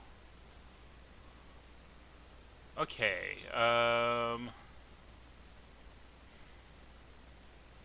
what's the reach on these things? Alright.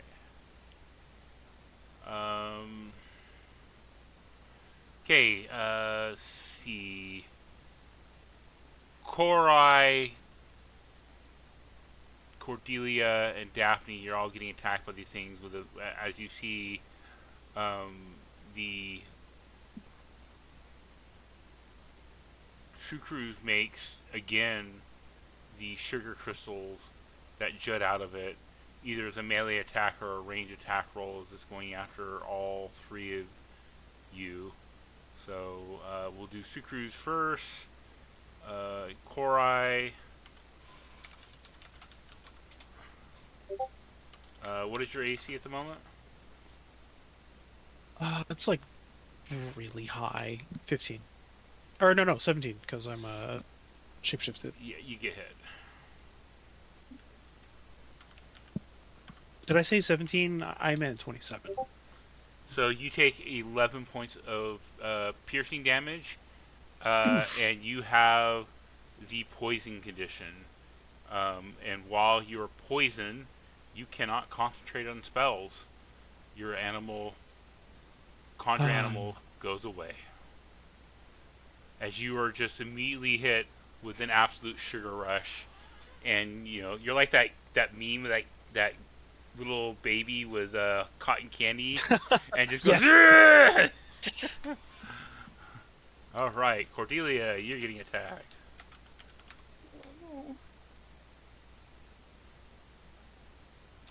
How much damage did you say I took? I'm sorry. You took 11. 11 points of 11. piercing. Okay. Cordelia, what is your AC? My AC right now 16? is 16. 16, it misses you. And then Daphne, it's shooting one at you. And, oh my god, it hit. Alright, that is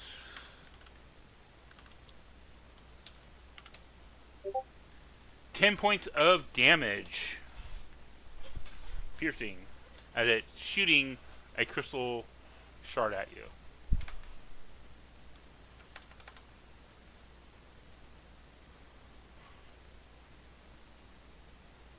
Did you get that, Aurora?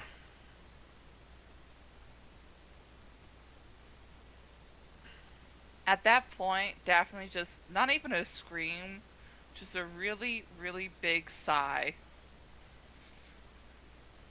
Just the type of sigh you only hear when someone really, really just has had a fucking horrible day. Well, don't forget your monk abilities. Am I able to still use that when I'm grappled? There's nothing in that ability that Okay, I'm gonna deflect it. yeah. It Using- doesn't say you can't be restrained. You can do it. Always deflect. Awesome. I'm gonna deflect. All right.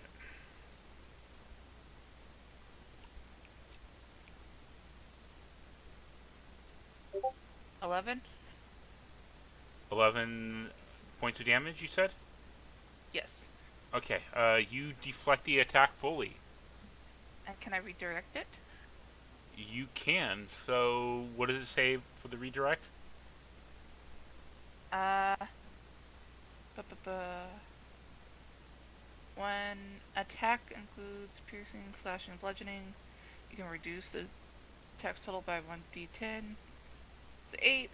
And if you reduce the damage to 0 via deflect attacks, you can expend 1 focus point to redirect some of the attack's force. If you do, choose a creature you can see within 5 feet.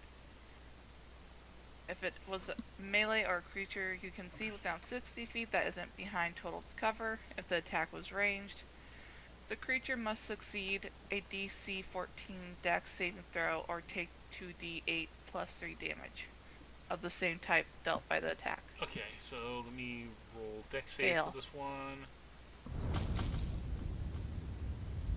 Oh my god, not 20. God damn it! Daphne's over here wrestling with the super slime. You've never seen this thing be agile, and all of a sudden it shoots back at it, and it isn't like it dodged it; it just absorbed the crystal back into its body, and it does nothing after you hit it. But make sure you mark down that extra focus point there, and we go on to the next Sucruse, and Korai, you're getting shot at. Misses you. Cordelia, you're getting meleeed. It hits you. Cordelia, I told you to move.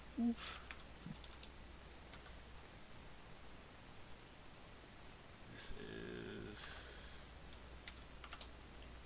You're taking 10 points of piercing damage as a Ow. sugar crystal spear just shoots into you, and you have the poison condition now as well.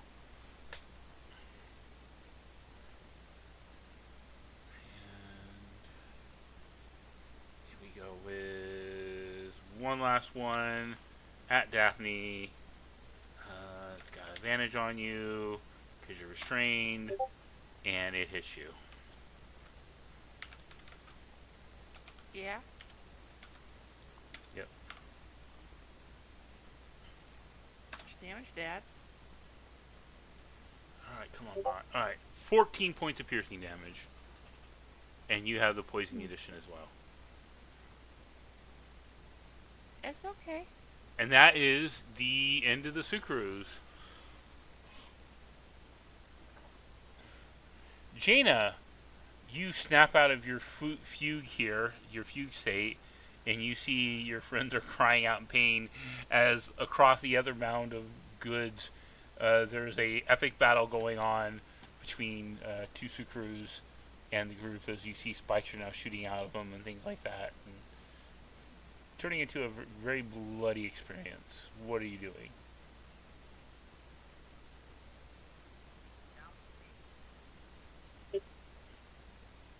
I will.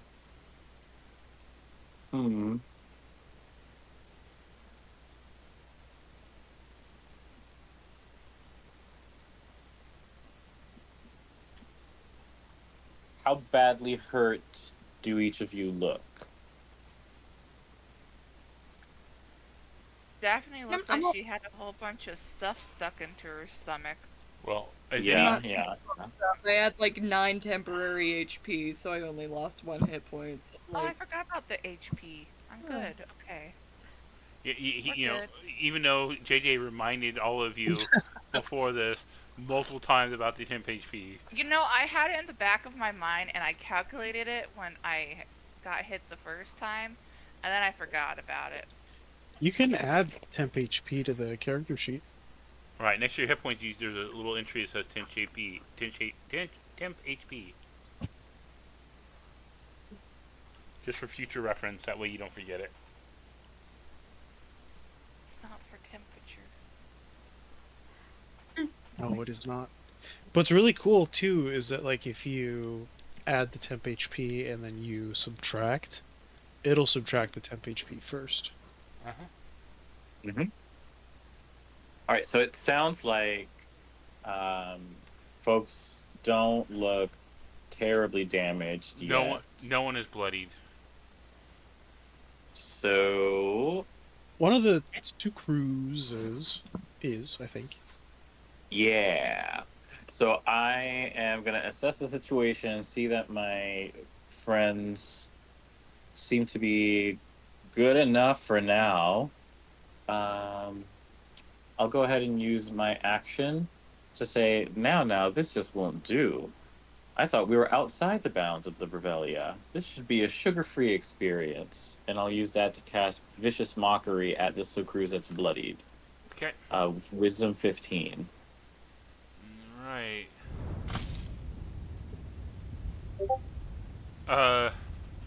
You basically, by saying sugar-free, is you basically saying the N-word to it, as it's just completely now upset. Apparently it doesn't like sugar-free. Give me your damage roll. 10 psychic. Alright.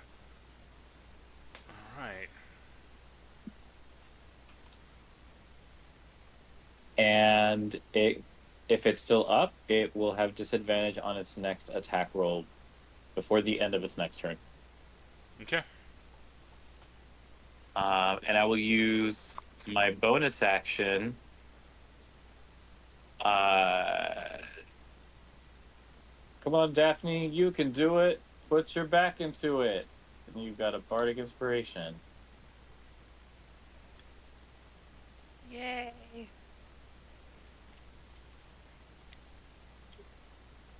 Daphne looks over, and you can just see tired.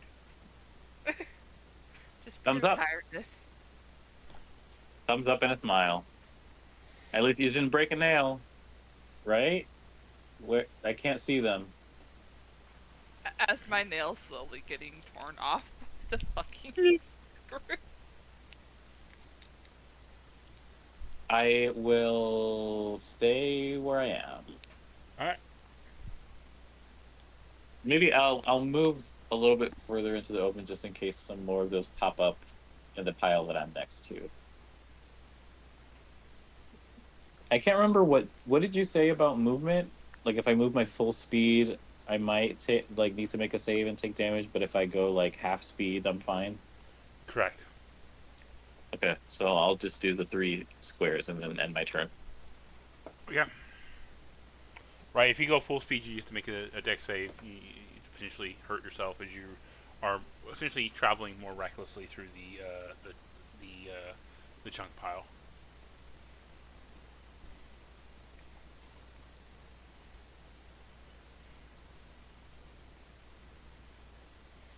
I have complete experience in this as when I was kids with my sister.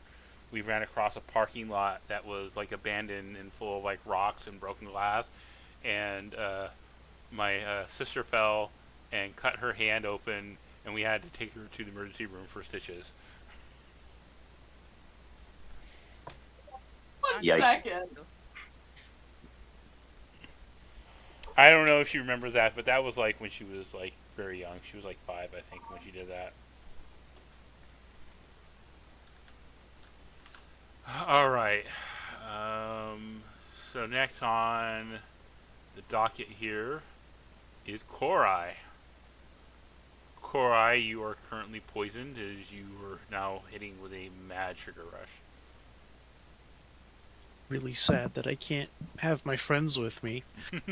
So I guess I can. The only thing I can really do is attack the sucrose in front of me. No. I will do a rend. Let's see how. Where do I?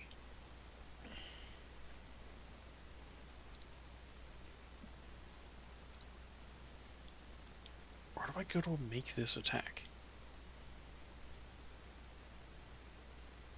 I don't know. I'm just gonna roll it What are you talking about? naturally. I'm trying to figure out how to roll rend on. You can't do it on the extras part where you add the line to your character sheet. Yeah, I'm there. I'm clicking on it. And you can't. Okay, you just have to roll it manually, I guess. Yeah, that's what it looks like. What do I got? What do I got? What do I got? +4 to hit. Right? No. Do I have a different? Yeah. Does your line have pack tactics? I got revert form, multi-attack, rend, and roar. Okay. Wild shape, running leap, pack tactics. Yes. Advantage on attack rolls against creature of at least one of mine's allies. So I have an advantage on the attack, and I am rolling in +4. All right. 2. Actually, is there a way? No, I think I just have to roll 2. Okay. That is a 13 plus 4, so that's 17. Yeah, you hit. These things have horrible AC. All right, 1d8 plus 3. D8 roll. 8 points of damage. Alright, you sink your claws in this thing, it does not dissolve, and your paw is stuck. You're currently grappled and restrained with it. Alrighty. I don't know if it has an extra attack or not, so. Multi-attack. I do have multi-attack, yeah. Yep, so you can I will use... You can roll it straight, so if you want. Yeah, I'll do that. I'll... Oh. That's a 22. Yeah. And... 5 more points of damage. Okay. This thing dissolves as you finally rip into it, and it's like hitting, one of those stretch Armstrongs and cutting it open, and it's just oozing out this like viscous, sugary matter, and it's like just overly sweet as well as you do so. But you are no longer grappled by it. Hooray! still are poisoned. No. I will reposition over here, and then that'll be my turn. All right. Next up, Daphne. You're no longer restrained either. Although you're gonna have to spend an interact action to pull your spear out, which is doesn't take an action. It just means you can't do any other interact actions without spending an action. Oh, First, that's fine. I want to beat it up anyways. yep. So I'm gonna pull my spear out. Do I need to roll for that? No, it just takes your interact action to do so. Okay. Is that sucrose, like, still... Okay, the bloodied one is not the one I'm next to, is it? No. The bloodied one is Oh, destroyed. say you are restrained still because you were next to it. The other one. Yeah. You're restrained. Yeah. All right. Father, Hold on a second. Yeah. pay attention. Yep. So you're still restrained. Yes, you're next to it. Yeah, I thought so. Okay. Can I please get out? So you can make an escape check. You can give me a acrobatics or a athletics roll.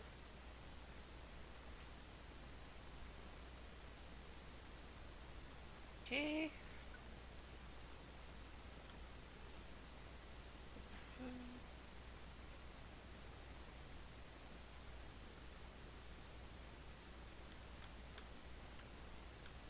There it is. Acrobatics. Motherfucker! Sorry. It was like right on a 20.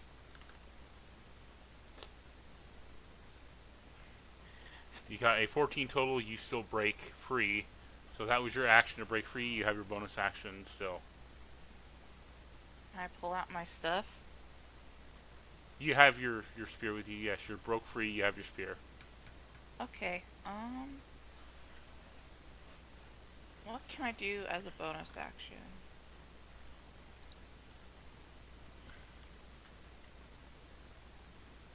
I'm gonna attack it again. So you have a bonus action. So you can attack or you can flurry of blows. Flurry of blows. That's Right. 2 attacks, right? Spin the key. Voice.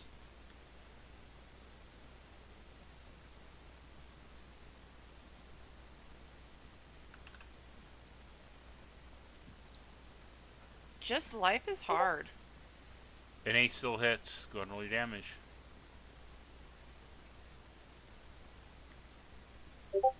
Eight. Hey, you are currently restrained again as you stick your fist back into it. You can still attack if you wish. With your last attack. I get my other fist stuck. Potentially. Or leg. Potentially. A limb.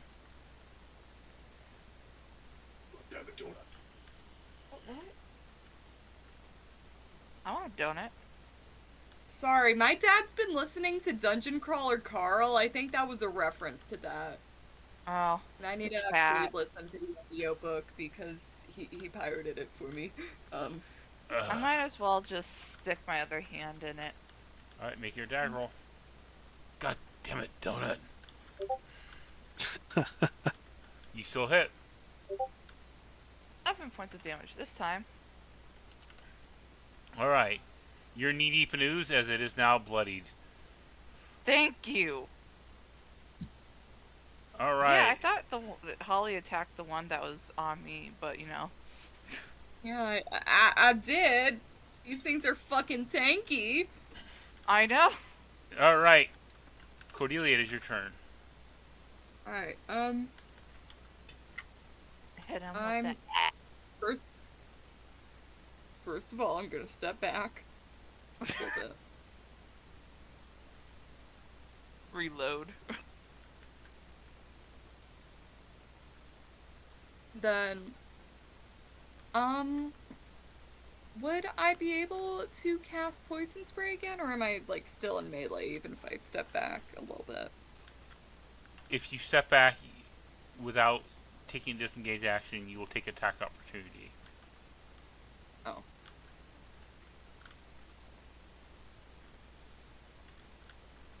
I'm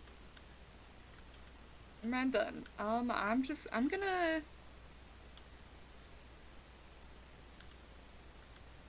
hit this guy with my hand axe. Welcome to the Stuck Club, kid.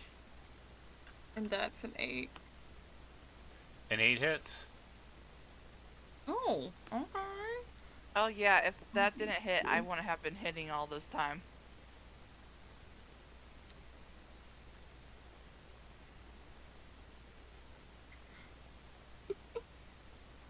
Yes, what did you do? I hit him with my axe. But I With only did 1 damage. 1 damage, right? Because you were not. Oh built my god! You're not built for your axe there. And You're going to die. And you do 1 point of damage, and now you're stuck and restrained inside of the creature.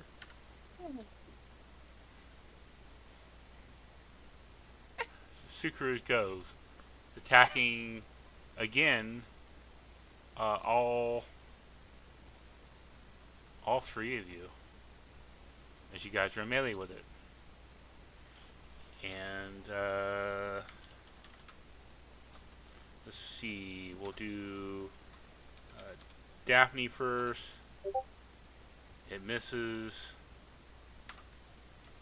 Cordelia. That's a nat 20. oh.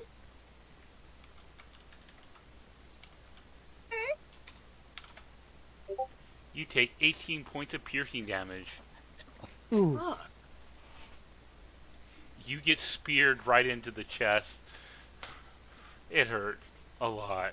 And then Korai. No thanks. Does that work? Sometimes. Would prefer not to. Hold on a second. I mean, it's not a hard limit, but I'd really like not. Not like did what? You want him Getting to hit. take you out to dinner before he fucks you? Whoa, hey now. Wow. I hate these things so much. For the vampire right now. You know, everyone has it. Let's see, so just make it a normal roll on you. And it misses you, Korai. Alrighty. Again, the spikes come shooting out. Daphne and Korai, you're able to step aside, but Cordelia, you're too distracted as these things are shooting out crystals everywhere, and you get just impaled in the chest. Owie. Ow. You hear Daphne just wince. And go, oof. Don't you? Ow. Owie, ow. And currently, see, Cordelia, you are poisoned and restrained now.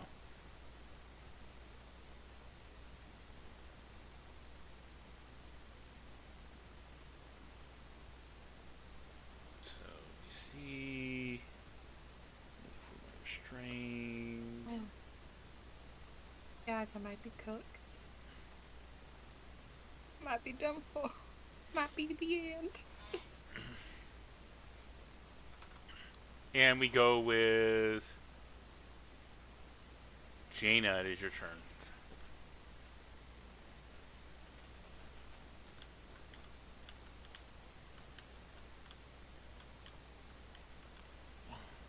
Are you there, JJ? Yeah, I was muted. Cordelia looks fucked up.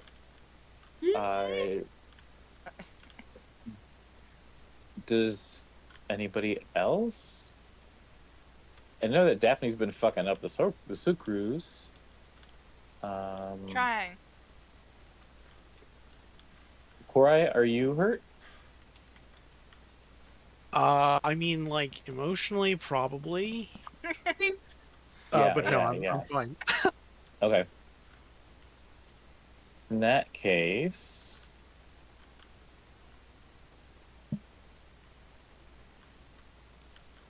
I will start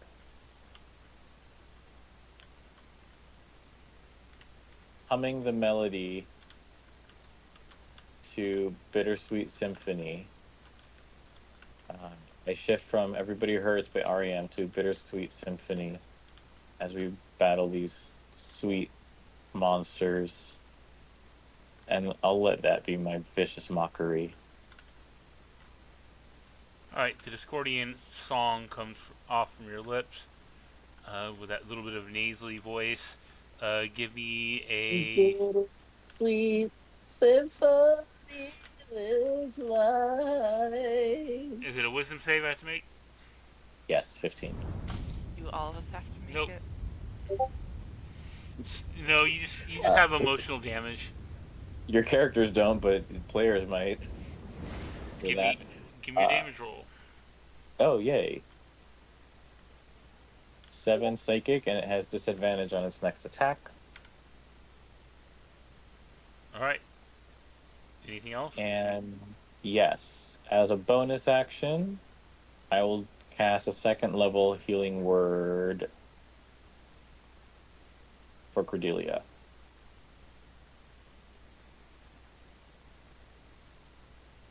Oh, it didn't roll. Interesting.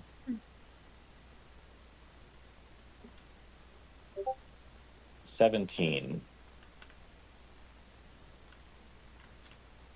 Um,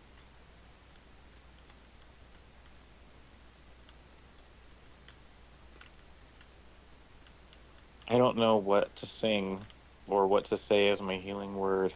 Uh,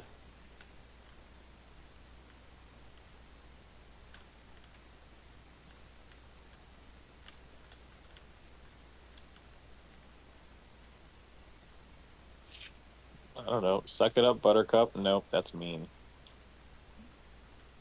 I will just narratively say I whisper sweet nothings along the air in Cordelia's direction. Get Uh, up, bitch. no sugar added.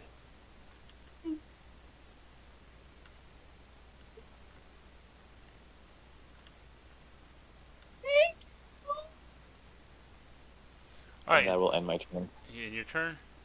All right. We go back to Korai.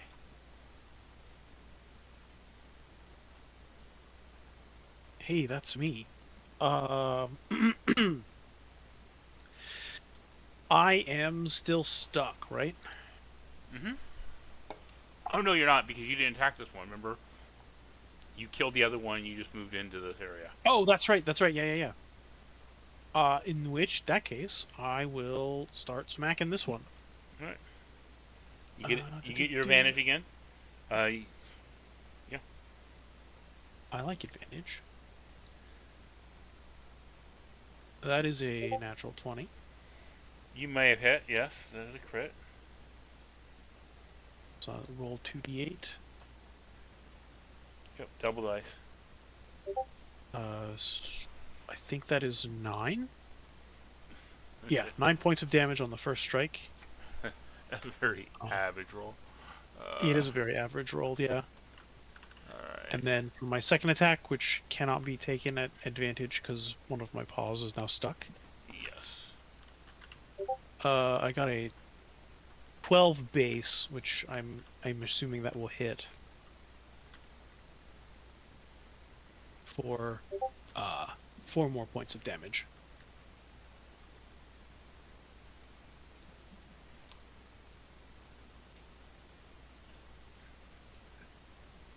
Four points of damage. Alright. Still ticking. Daphne, it is your turn. Fantastic. It's still alive. I'm stuck. Um, can I free myself and then smack it again? Can you what? Can I smack it again? You can smack it, yes. Or am I still stuck? You're stuck, but you're restrained. That just means you're having disadvantage on your attack rolls at the moment. Fantastic. Can I use the stick, or is it stuck? You have not stuck the stick yet, so you can't stick it. You can attack it with one hand. I cannot. You can. Disadvantage.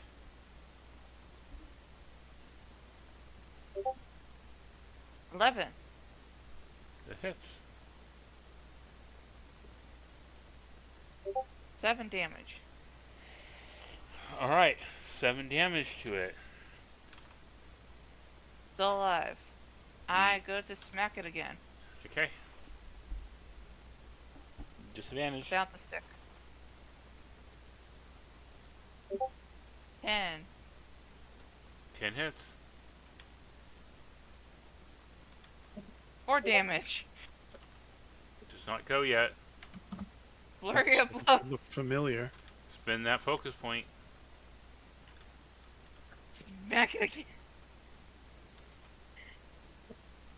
It's just a... This is just a labor for Daphne. This is just hard labor. 13. She's got like a bead of sweat coming down her forehead. 6. Alright, describe how you kill this creature.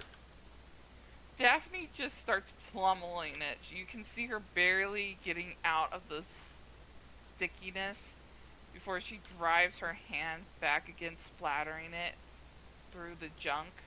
And then she just starts wailing every single time. You can see her fighting the stickiness. But you can see just pure anger. Why is she so angry? She lifts up one more hand right before she kills it. And you could see she broke her pinky nail. And she bangs it. She took one final blow, smashing it into the rubble. Alright, and the thing kind of oozes in. You see across the way, you hear a clapping as Olga is making a clapping sound.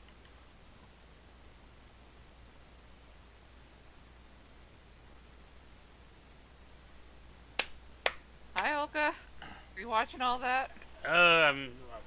Hard to miss all the screaming. Yeah.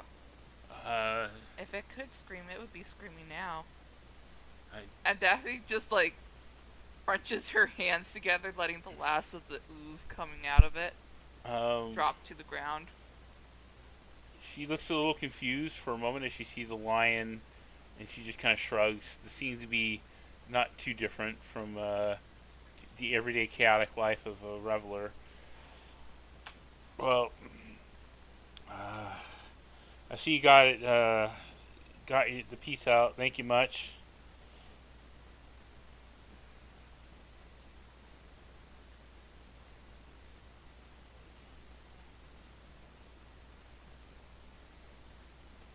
Daphne gives her a thumbs up.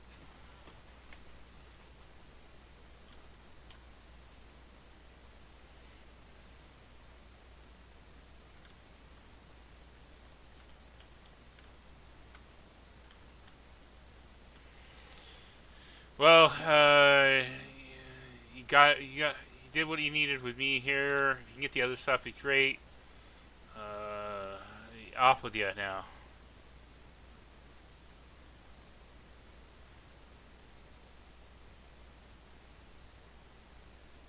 Where to next, gang?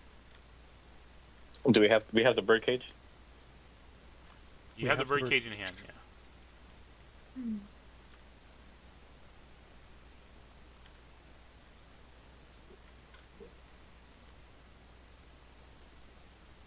We will be back, Olga, when we have your things.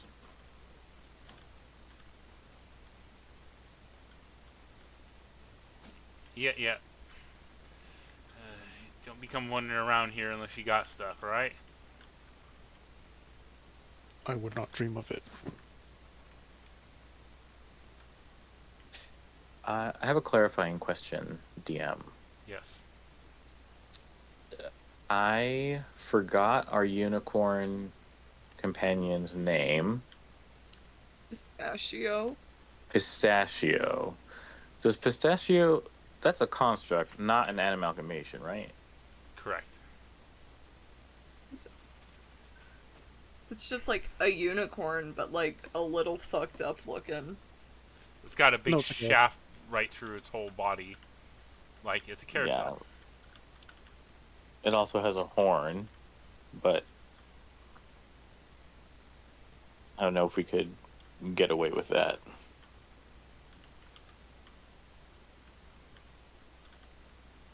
Anyway, are we sure we want to do this for Olga?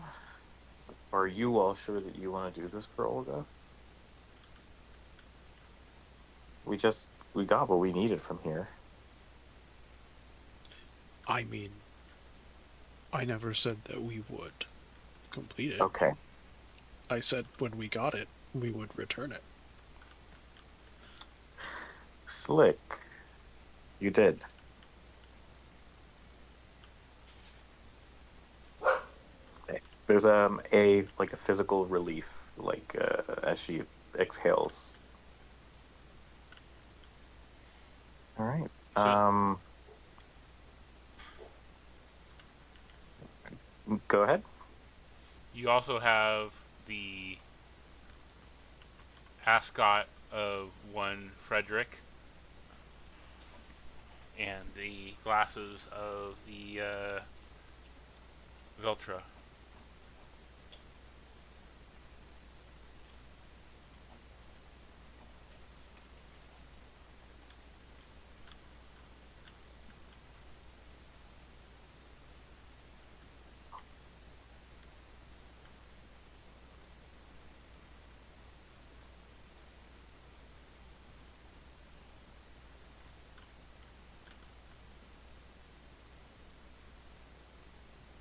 Daphne, are you all right? What do you have there? Oh, the stuff? It, Yeah. New accessories? I wish. No, this is my friend's items. They Your don't friends? fit anywhere without it, not even the bathtub. Pad, can I say I grabbed one of the dastardly disco flyers? Yeah, that's fine. I'll hold up the flyer and say this was with them as well. I Somehow got they must have, the implication that they were connected somehow. somehow they Maybe. must have gotten here before me, because there's no way these two items would be together. Are the glasses broken? The glasses are not broken. It's just kind of odd. My friend who wears these can't see without them. And usually she only has one pair on her. It's a really bad habit. But it's not something she has broken ever. So I'm assuming they must have gotten here before me. Something's trying to lure me in there.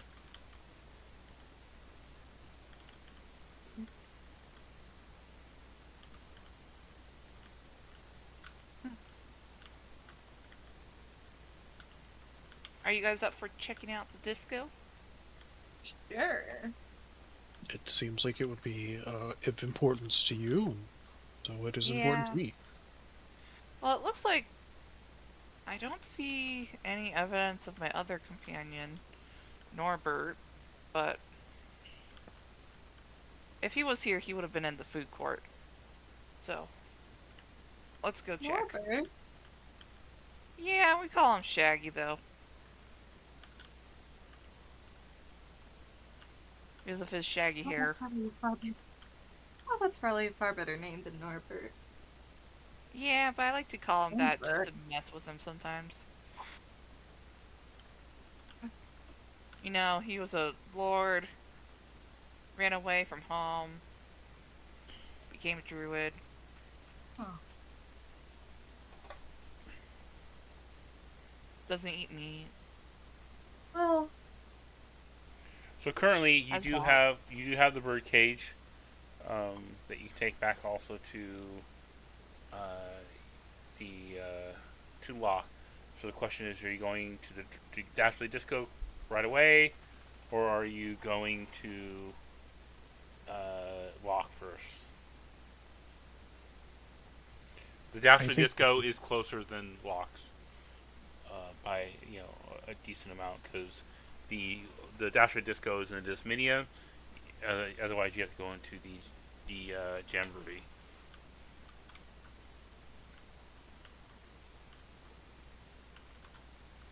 I'm fine with going either way. how big is the bird cage? How like would we have to like babysit it and really pay attention to it if we went somewhere else?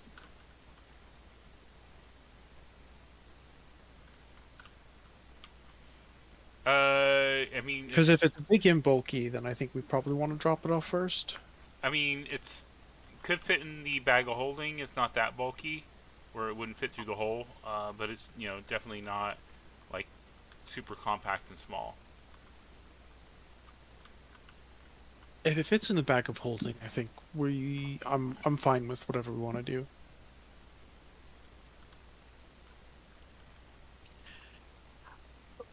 Well, this is the first sign that we've come across anyone that one of you knows from before your time here. Uh, why not take advantage of this moment and see if we can find them or find more information at least at this disco? Yeah. Sounds good to me.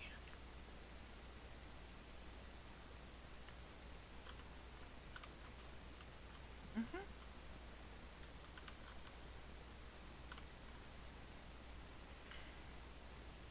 We'll see if my friends are here or not. Or if they're alive. Or worse. You know, I'm gonna be honest. If they got clownified, I don't think they would just leave me alone. You know what I mean? If they know you are here. True. True. I might be setting up a disaster right now, but we'll see.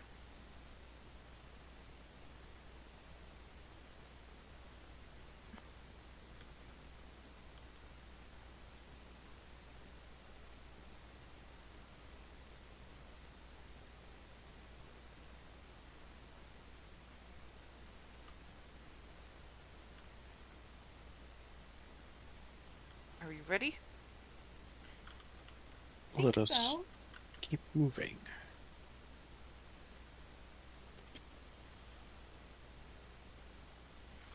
So what is the plan? Disco. Disco. Disco time. Disco time. You can either get Matthew out, or you're gonna have to make a roll to get to the Dashly Disco. You've not been there before.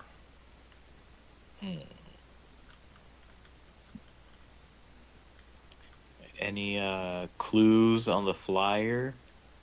Like, make a left at the, hit me Heckna game or blah blah blah. That's where the roll is gonna have to be. Basically, Korai is gonna have to make a survival check in order to navigate. If you otherwise you would need Matthew in order to do it. If I roll, is that me seeing if I know how to get there and then taking us there, or is that me actually trying? That's you trying. Got it. Okay. I mean, my survival is +7. I imagine I probably can get us there, but there is some risk. And the reason why you're able to roll now is just simply because you've been on the Ferris wheel. So Yeah. that's allowing you to navigate, but again, it's not perfect. the difference between the bird's eye view of a Ferris wheel versus being on the ground is completely different. Plus, you're avoiding obstacles like vehicles and things like that. So, Yep. So I'm down, but I do want to flag that there is some mild risk in doing that. I mean, there's a risk in doing everything, so. Yeah. But it just depends if we want to deal with map you. Jaina, do you care if we bring him out? No. All right. And Cordelia's gonna take out Matthew then.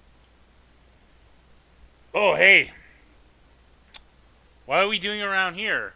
The fucking junkyard. We got Why lost. don't you check it out? Oh, you're lost. Where are you trying to go? We were The trying to disco. get Disco. to the Oh, yeah, the disco. That's gonna be going on. That's really fun. Yeah. You, my gosh, you gotta go northwest, not northeast. That's where you're at here. So, Oh, I get the west and the east confused all the time. hey, it's an easy thing. Never eat soggy waffles, man. What's a waffle?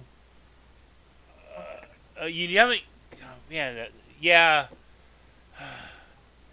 The Battermancer is dead now, so you're not gonna get one of those. What is a battermancer? It's kind of like a necromancer, but with batter.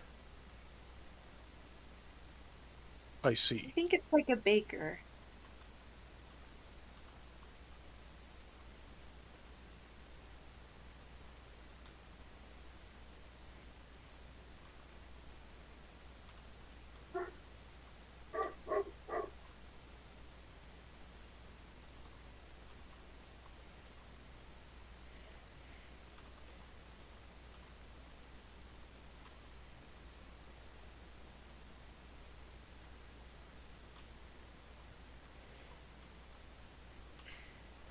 Alright, so he's leading you on your way to the Dastardly Disco.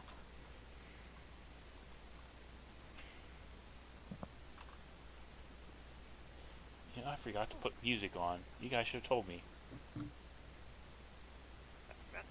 Unless you guys turn off the music, and I'm just playing it for my benefit. I turned it on. I'd forgotten about it. I turn it low. Like it?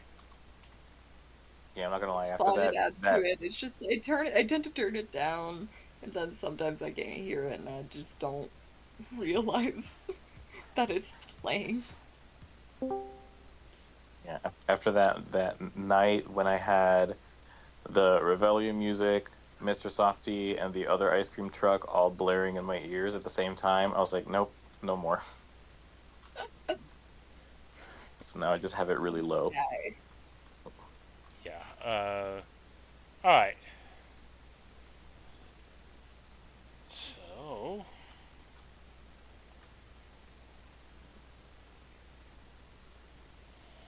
Ooh, this is fun. What? The song? Mm-hmm. Yeah, that's actually Disco Circus by Martin Circus. It's a French rock group from like the 70s. Amazing.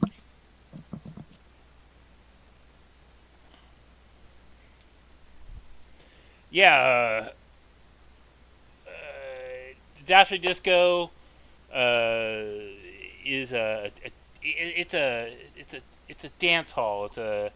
It combines music and dance, all run by the disco's maestro Elvis himself. They kind of like a little bit of the older way of how the Revelio was prior to the Big H himself taking over the place. Elvis is he's funky and he likes to get likes to get down. He's a bit charismatic, but honestly, Heckna thinks the guy is a bit much, and that's rare for Heckna. Uh, they they kind of a bit of a rivals there. They really they don't even really acknowledge each other's existence there, and yeah, they ain't got good words with each other. So But Heckna leaves him alone for the most part. yeah, I mean he runs his own little like disco hall, and Heckna's like, sure, whatever, you do what you want in your little corner there, Leave me alone. pretty much. Does this sound familiar to me at all? Any talk of what this was like before the Revelia? You can give me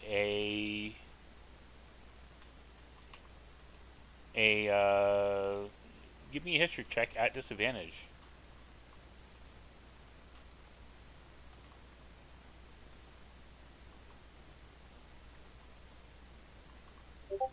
Wow,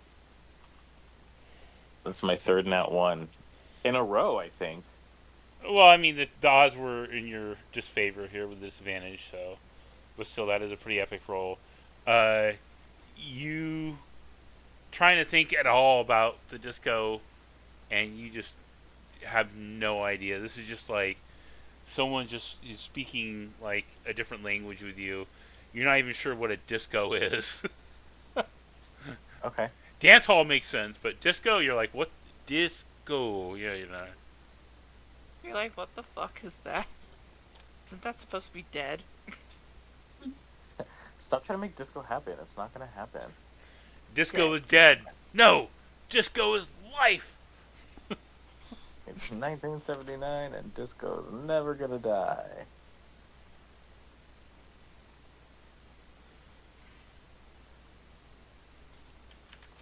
Well, we already know how you're going to hurt the man with your bardic. Or with the. I forgot the name of it for some reason. Vicious mockery? Yeah. Just say Disco's dead. Disco's not dead. Disco's life.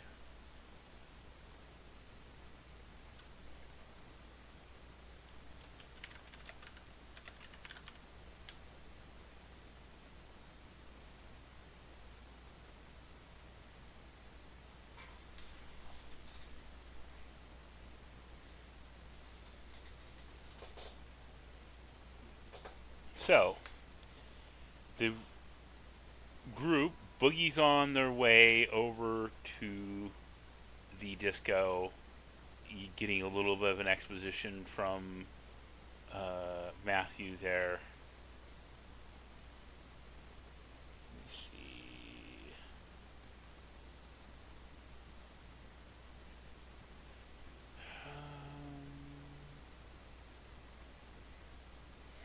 And you are going around Heckna's Eye again as you pass by.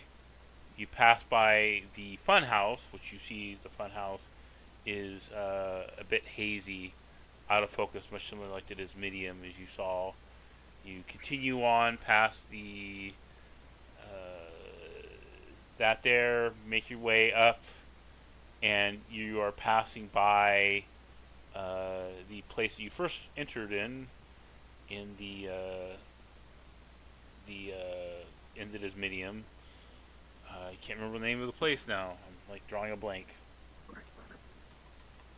That was That means everyone draws a blank.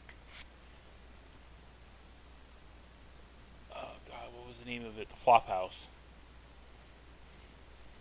Hey, it took me just a moment, but I remembered it. Bet none of you knew it. No. No. And after you pass the flop house, you see like also with the flop house is like outside the flop house are a couple of essentially booths there that are selling food and drink as well. Huh.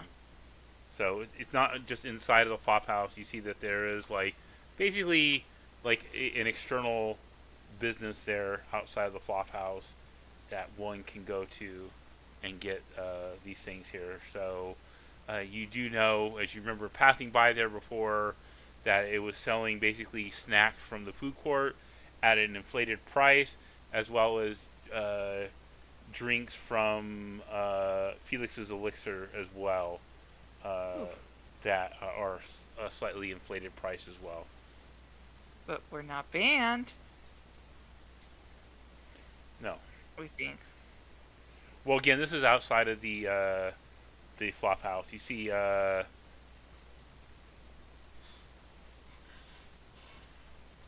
it's essentially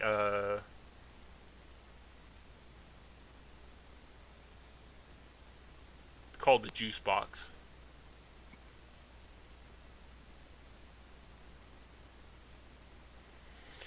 So, unless you guys do anything there, we continue on as you make your way to the Dastardly Disco.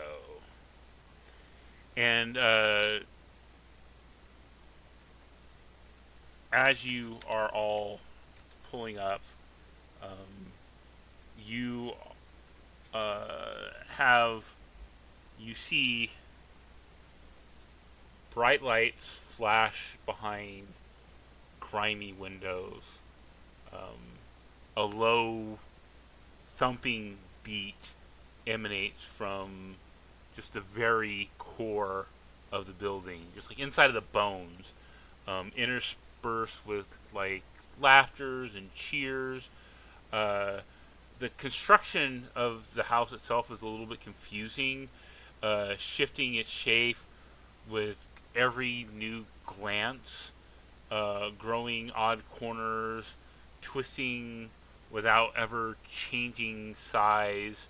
And there is a red velvet covered door set into one of the stone walls, and it has a painted sign that proclaims, "Welcome to the house of Sick Beats." And a chill fills the air as the door slowly creaks open.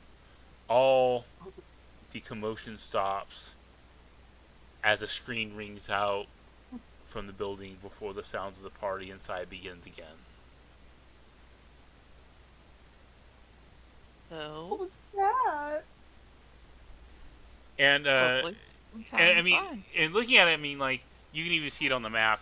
It looks like a saloon, like one of those like Western saloons. But again, it has like this weird, almost like Eicher, like offness to it, where things are shifting always with eyes, and it's almost like an optical illusion as you're looking at it. But yeah, the red velvet door is covered. I mean, the door is covered in red velvet and is open now with you. The windows themselves, um, the windows that are like that are all around the building here are all very dirty to where the point you just can't see inside.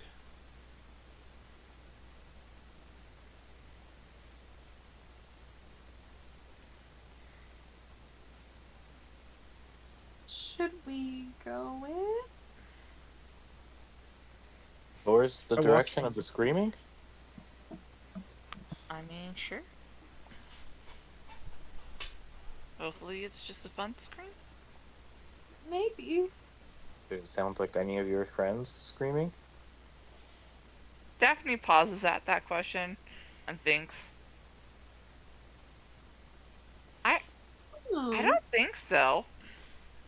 Okay, well that Was that is a man or a girl scream, Dad? You know what? You can give me a perception roll.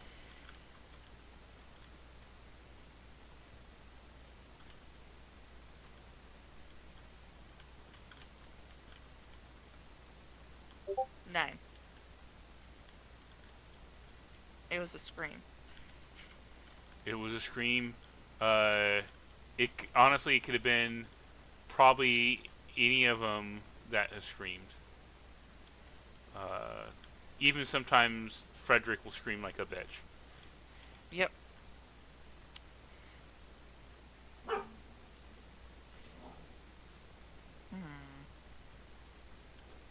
I can't tell.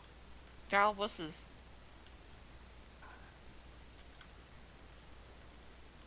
Well, it's a good thing they had you. Let's go.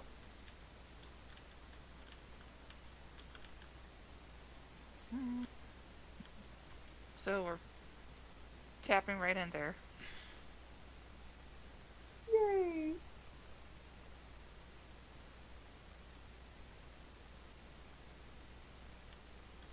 All right.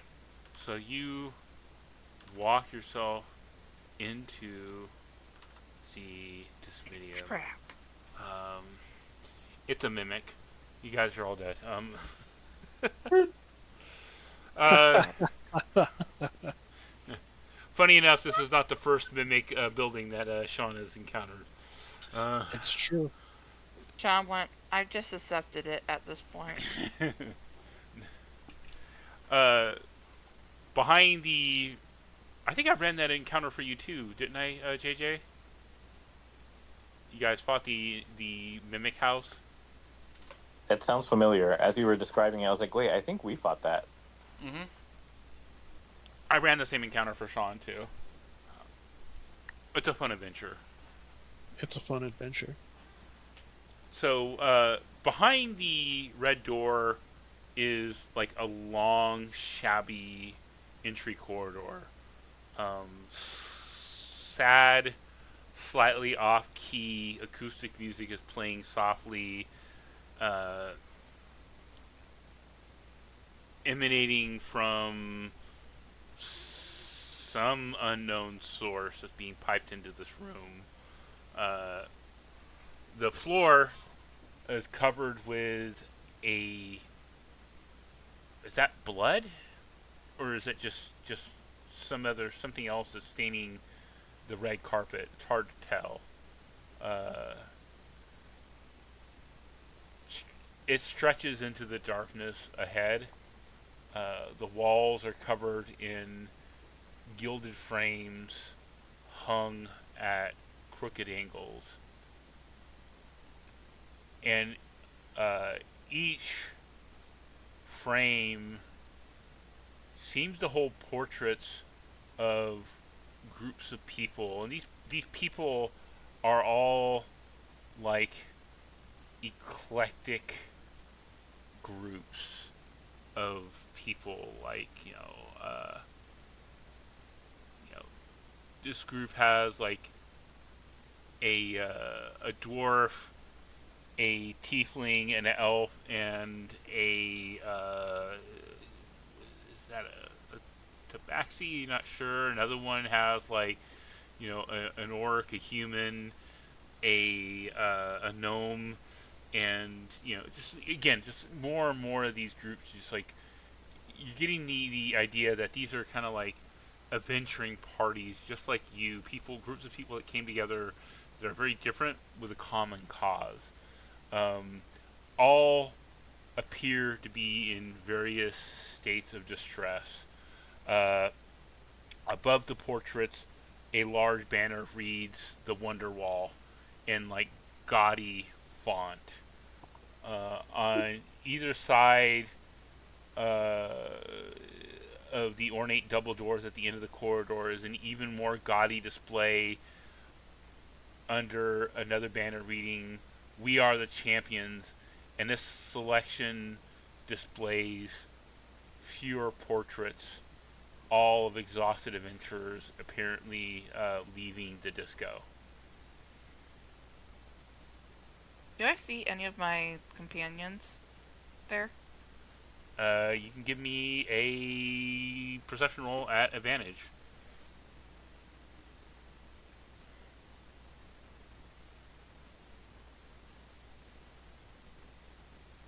$19. You do. You Oh, see no.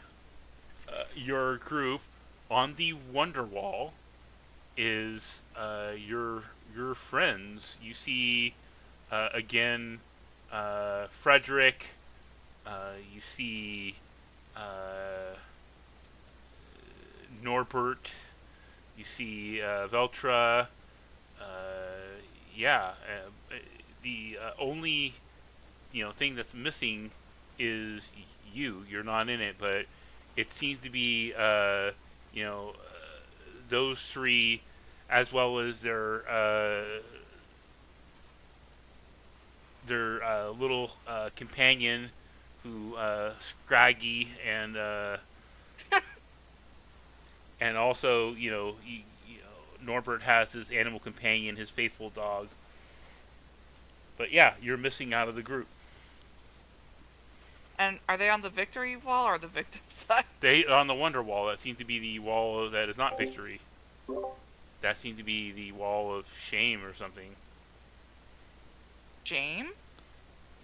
Well, it's a Wonder Wall. Everyone in the they seem to be in a state of distress. It's like, if you ever seen like those haunted houses where they take pictures of people getting scared, it's kind of like that. Where all of a sudden, Okay, like, it so takes. but they're not on the champion wall. They are They're on not. the They are not. fuck. Yes. They're dead. And No. as you investigate this, you hear a voice, bit pompous, drawling, and amused, coming again, piped in from some unseen source. Well, well, well. Welcome, little revelers. Allow me to introduce myself. I am the notorious, fabulous, get down and danceless Helvis, and you are my guest of honor. Thank you very much. I mean honor, of course. I hope the Revelia is treating you well, but don't you worry, you little sorry sights. You'll be dancing queens before long, and I'm just dying to see your best moves. Uh-huh. Alright. As he finishes speaking, or maybe he hadn't finished speaking, the sounds of a horn blare out. I need all of you to give me wisdom saving throws.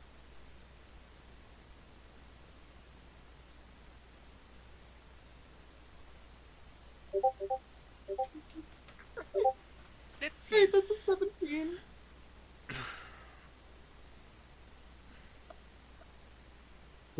That seems bad. Okay, Core, I got 12. Daphne, Gina, man, you're just rolling like a champ this time. Alright. So, Korai, My friends are dead. I must revenge. Korai, and Jaina, you start to tap dance just absolutely feverishly at the moment.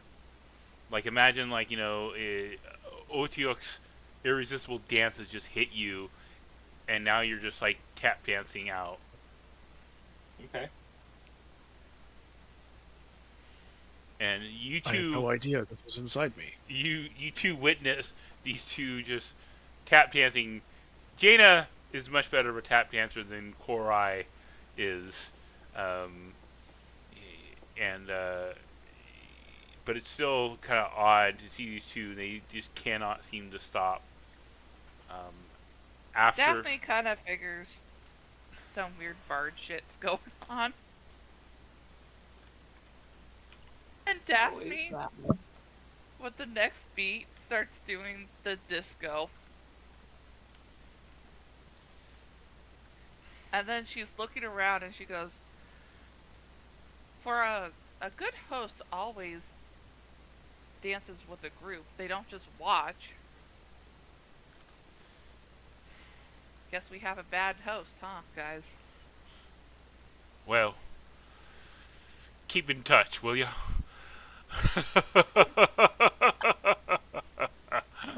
And the laughter cuts out, and after a moment,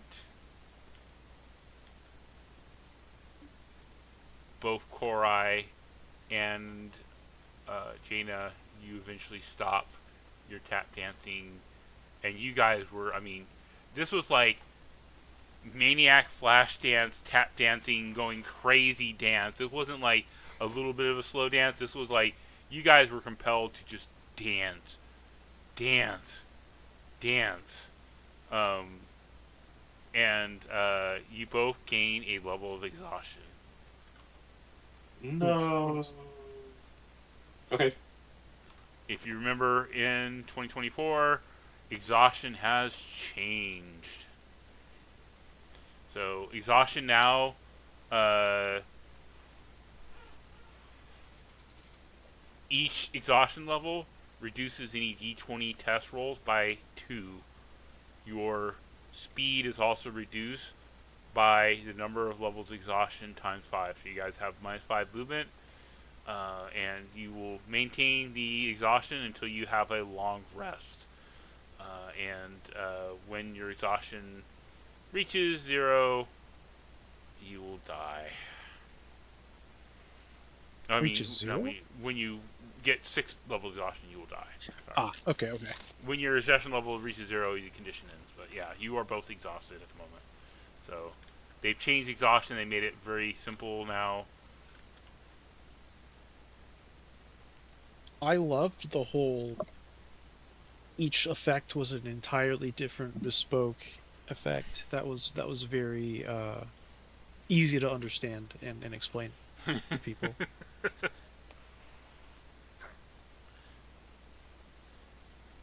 Yeah, I think this is much easier and a much simpler form. I think it's one of the better things I've seen here. Yeah, I would agree. All right. So with that here,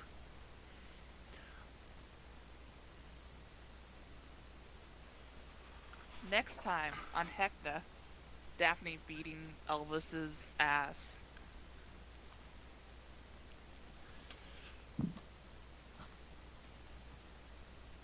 so there are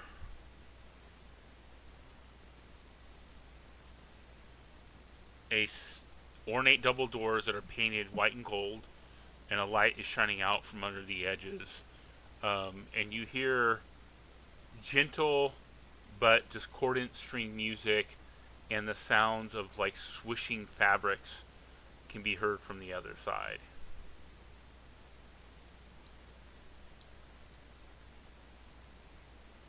You know what? Bring out Matthew for a second. Alright. Cordelia will pull out Matthew yet again. Hey, you're in here for a dance. Great. Hey, Matthew. Yes. I like to kill people. You what? Huh? Who what? Huh? The Elvis guy. Helvis. Not Elvis. Helvis. With an H. Elvis. Yeah.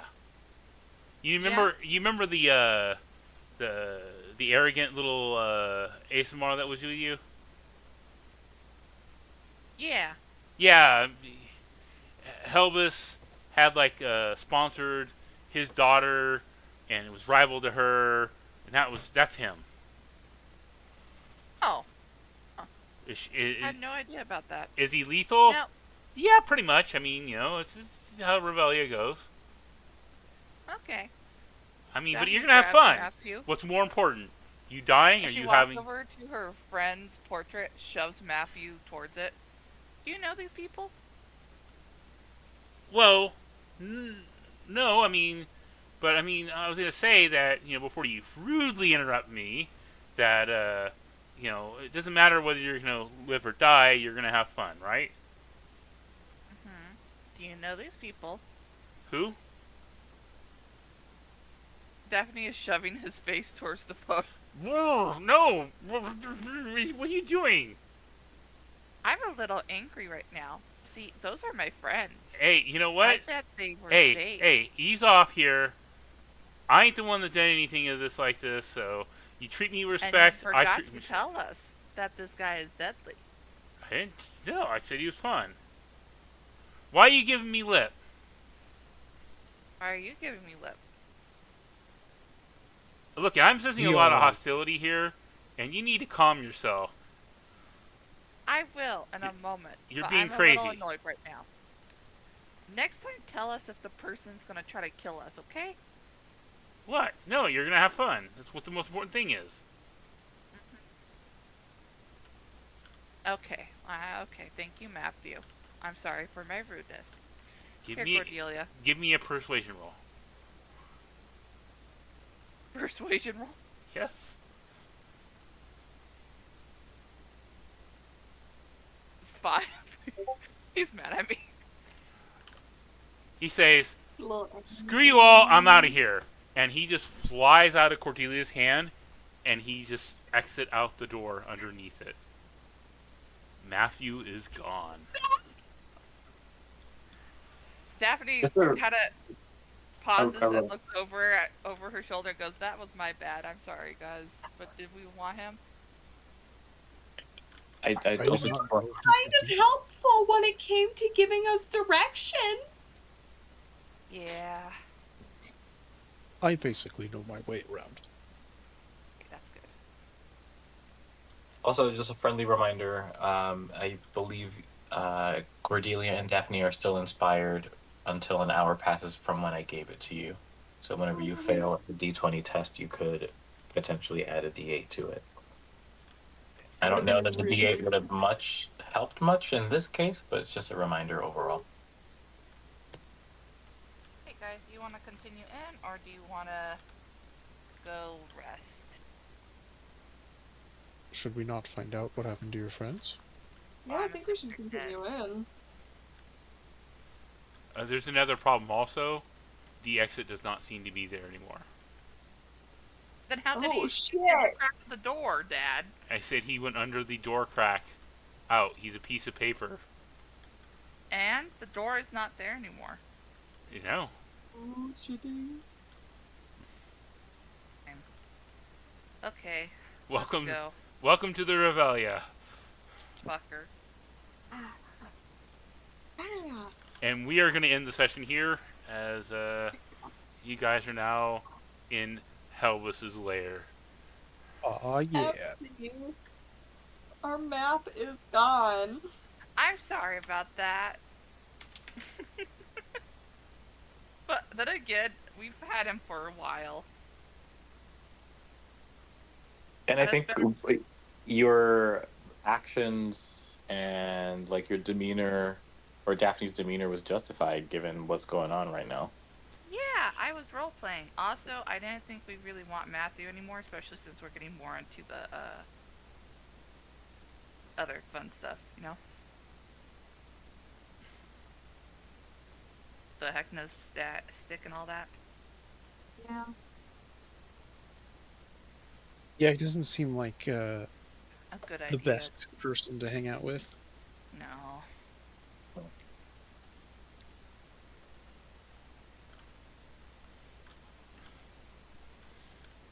Yeah, it's definitely a mind.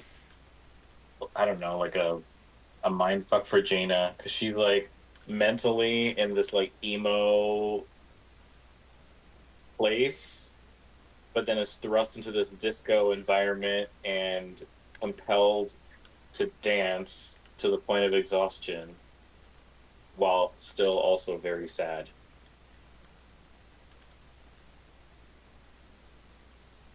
Like forcing someone to Gotta do the dance river for- dance while they're crying.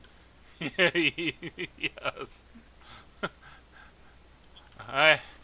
You guys are to be going into the Dashley Disco next